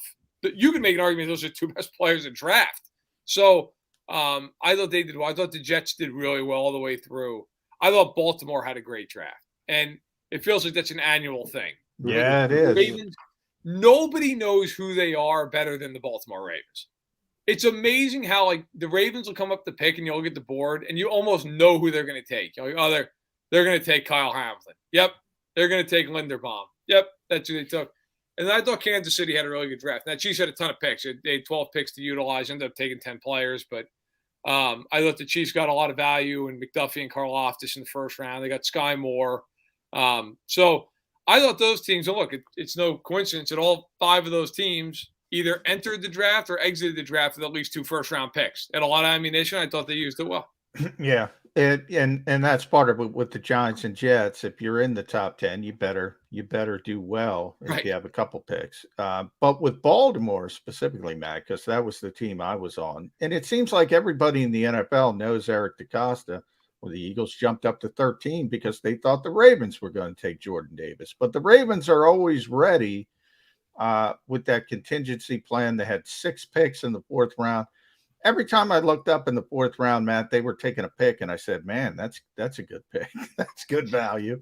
It's amazing how smart that team is when it comes to personnel evaluation. And you've seen it with their scouts, their 2020 club that everybody knows about, gets picked apart every few years. Just a really, really smart organization. But I know you spend a lot of time with the Chiefs and Andy Reid. And that's obviously still a significant Super Bowl contender. You mentioned their draft. A little bit different this year, though, because you lose Tyreek Hill. That guy's unique. You have to change some of the things you do offensively. Talk about that from the Chiefs and the Dolphins' perspective. And is Tyreek going to be happy? He doesn't have Patrick Mahomes and vice versa. How do you think that's going to shake out?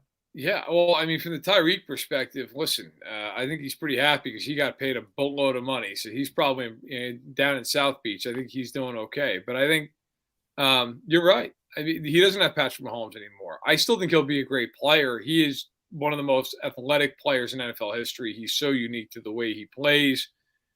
The question's really going to be in Miami about Tua. I mean, that's going to be the whole story all year long. How good can he be? I mean, they went out and got Teron Armstead at left tackle, who is often injured but is excellent when he plays. You have Jalen Waddle, you have Mike Gesicki, you have Tyreek Hill, you have Raheem Mostert in the back. I mean, that's a talented football team. That's a team with a pretty good defense.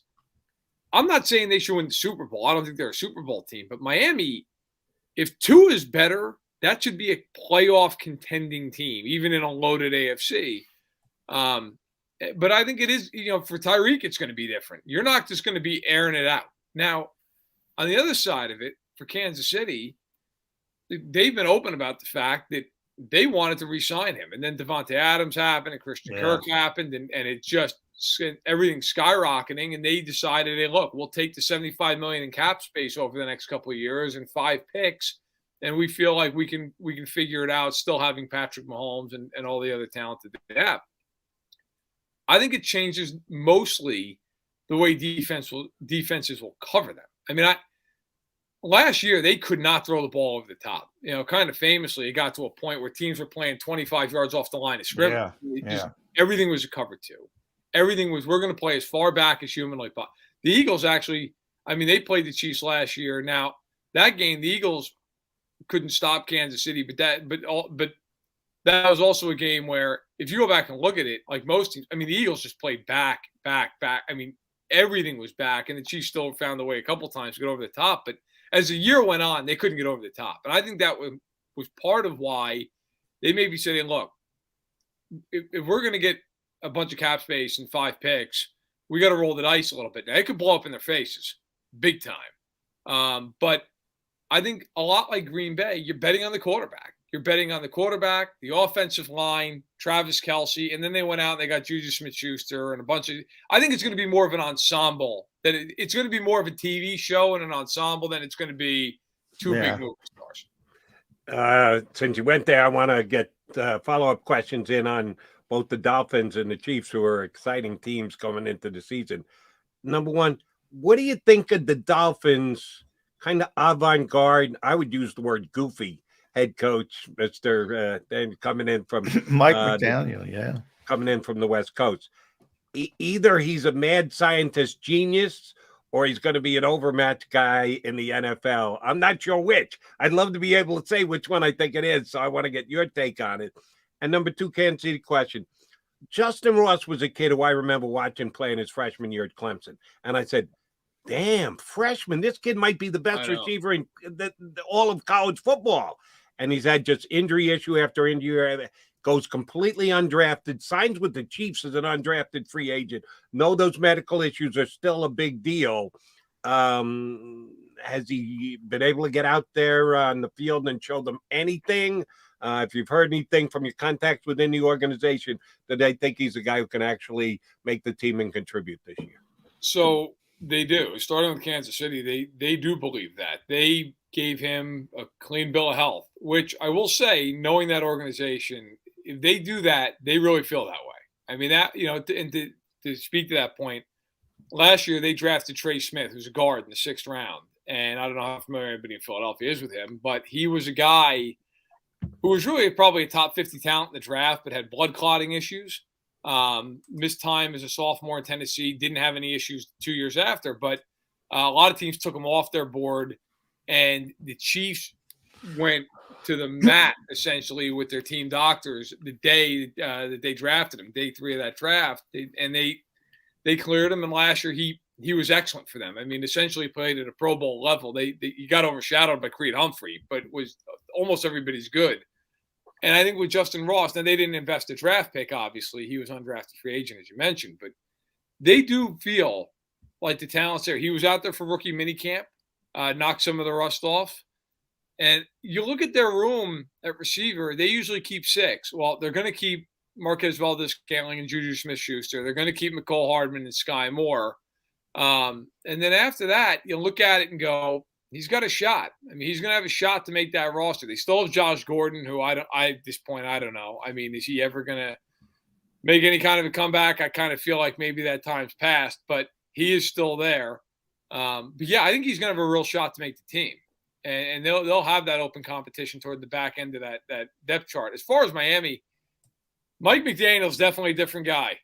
I got the opportunity to talk to him a little bit at the combine, and he certainly does not fit the profile. I don't think he and Mike Vrabel are going to hang out and have a couple of Coronas. Those guys are a little different, right? But it's a new age. I think if Mike McDaniel was a coach 20 years ago, I don't think there's any. I don't think he would be a coach 20 years ago. Yeah. And I also think he fits where he is. Like Miami's a laid back.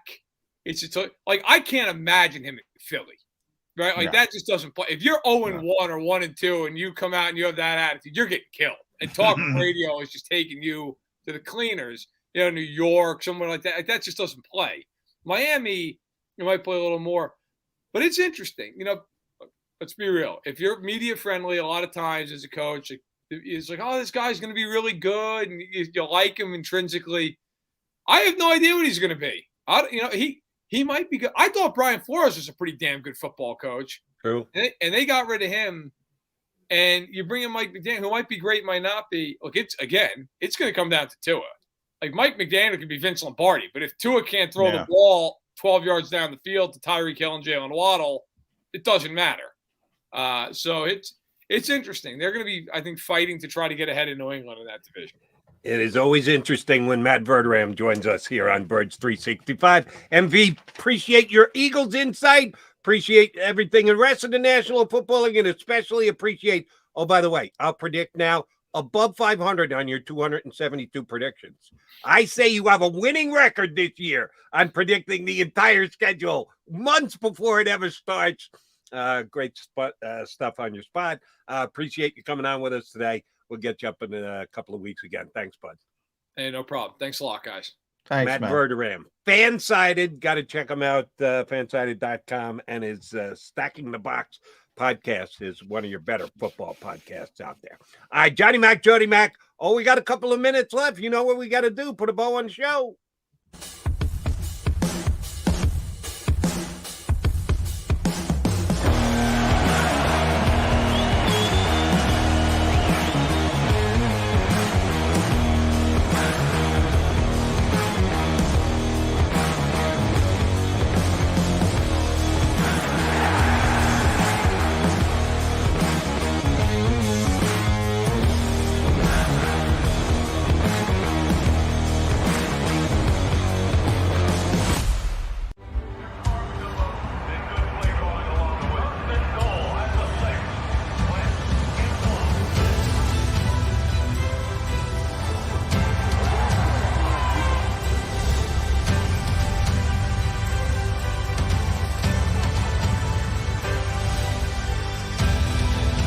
field of life, First Trust Bank is there for you.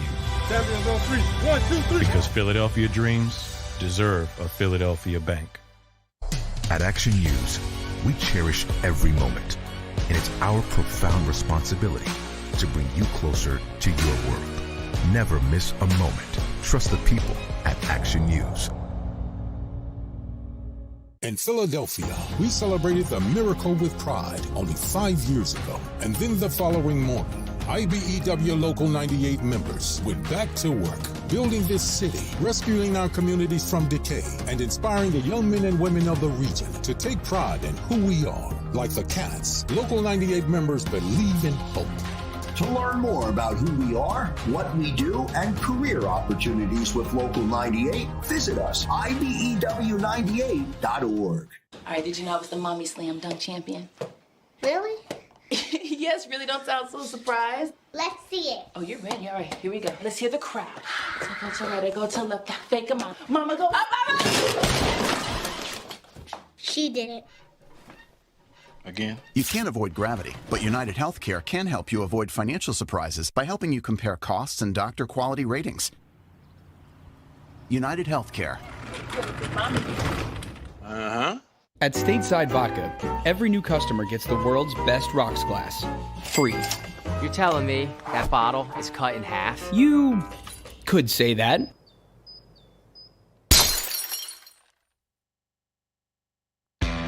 Go for the midnight dares. Go for the game.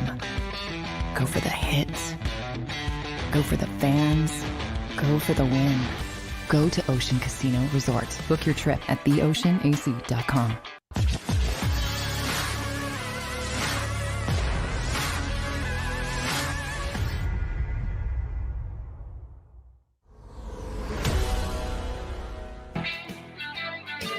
Mac guys, final couple of minutes on this Monday show, which means we're only 22 hours away from getting a Tuesday show up. So that's what we'll finish off with today. I need a percentage chance out of you on both of these two things. If there's actually going to be quote unquote breaking news tomorrow, the two things that either concern me for most or I'm rooting for most are the potential signing of a James Bradberry and the potential losing of an Andy Weidel to the Pittsburgh Steelers. We'll go Bradberry first. 22 hours until next we get together here, Johnny Mac. The percentage chance that James Bradberry has become a Philadelphia Eagle. 4%. I knew it was going to be less than 10. Yeah. I wanted to know how close you were getting to 1.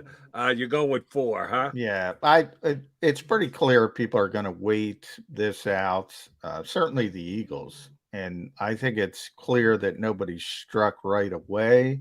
That everybody's kind of feeling this process out, including Bradberry himself. So I still think we got some time. So that means Kansas City will probably sign him at 3:00 today. We shall see. But Matty made the point. He brought it up. I meant to bring it up in the first couple segments. I harped Jarvis Landry here on the show. Now, yeah, when the not at Eagles, 20 million, but at 6, yeah. When the Eagles trade for A.J. Brown, guess what? Jarvis Landry becomes an afterthought. Yeah. But prior to that, I thought it was a pretty nice name that the Eagles should be looking at if they were looking to upgrade their wide receiver spot. And yeah, didn't get 20, got 6. I think the same thing with James Bradberry. He gets released. He knew that was the possibility. He knows what he was supposed to make with the Giants in excess of 10. I think that's his target number as of right now, what he made with the Giants. He knows he's coming down. He has to know at some point he's coming down. How far is he coming down? Is it going to be less than 10 million? Probably percolates for another week or so before it happens. But I'm going to ask you about it every single day because sometimes being proactive is better, Howie Roseman. Very similar to Steve Nelson, obviously a higher profile player, but they can offer Bradberry what they offered Steve Nelson, the fact that he's going to start from day one. Now, other teams can probably offer that as well, but with the Eagles, he gets to play opposite Darius Slay, one of the best corners in the league. So he'll have opportunities to make plays, and then he can get right back on the free agent market and cash in big time. So maybe they're, they're an underdog, but they've a better situation for him than maybe people expect or people know. Some selling points to come in here and play for the Eagles. All right, and Andy Weidl got his second interview. The Steelers have had, I think it's at least 4 guys who have had 2 interviews. Yeah. So they've certainly trimmed the herd, but they've got a couple of candidates left. Will we be talking about the Eagles having to fill another void in their front office tomorrow on the show? Percentage chance, Johnny Mac. Well, they have 4 external candidates, 2 internal candidates, and one of the internals, Brandon Hunt, the Eagles interviewed for a job as well. So who knows? There could be a trade somewhere there brewing. But Pittsburgh's usually very open. They are very open about who they interview. So we'll know this afternoon if they have another second interview. If not, that's an indication they're getting closer. And look, of the 4 outside guys they've interviewed, I know John Spytek's one of them. The guy from Tennessee, Cowden, I forget the 4th one. I think Andy's got a good shot. To get that job. As for the timing of it, I don't know. But I put his chances of getting that job solid 30, 35%. Good shot. Yeah, and if they lose him, then it's just that much more work. How he's got to do reshuffling the deck with his front office. He's done it before. We'll see if he can do it again. All right, we've done it again for 2 hours here on Birds 365. Good show, Johnny Mac. Thanks to Matt Verderam and Paul Domowitz dropping on. Both of our guests gave us great insight today. I'm good to go in 22 hours from now. Are you? Day to day, but I'm planning on it, Jody. Mac and Mac will be back here tomorrow on Birds 365 in 2 and 2. You've been listening to Birds 365, the destination for the passionate Eagles football fan who bleeds green. If it's Eagles football, we're talking about it. Debate, inside the locker room, and guests that are some of the greatest football minds from around the region. We hope you enjoyed the show. We know we had a blast. Make sure to like, comment, and subscribe, and we'll be back soon. But in the meantime, hook up with us on social media at JAKIB Sports. See you next time on Birds 365.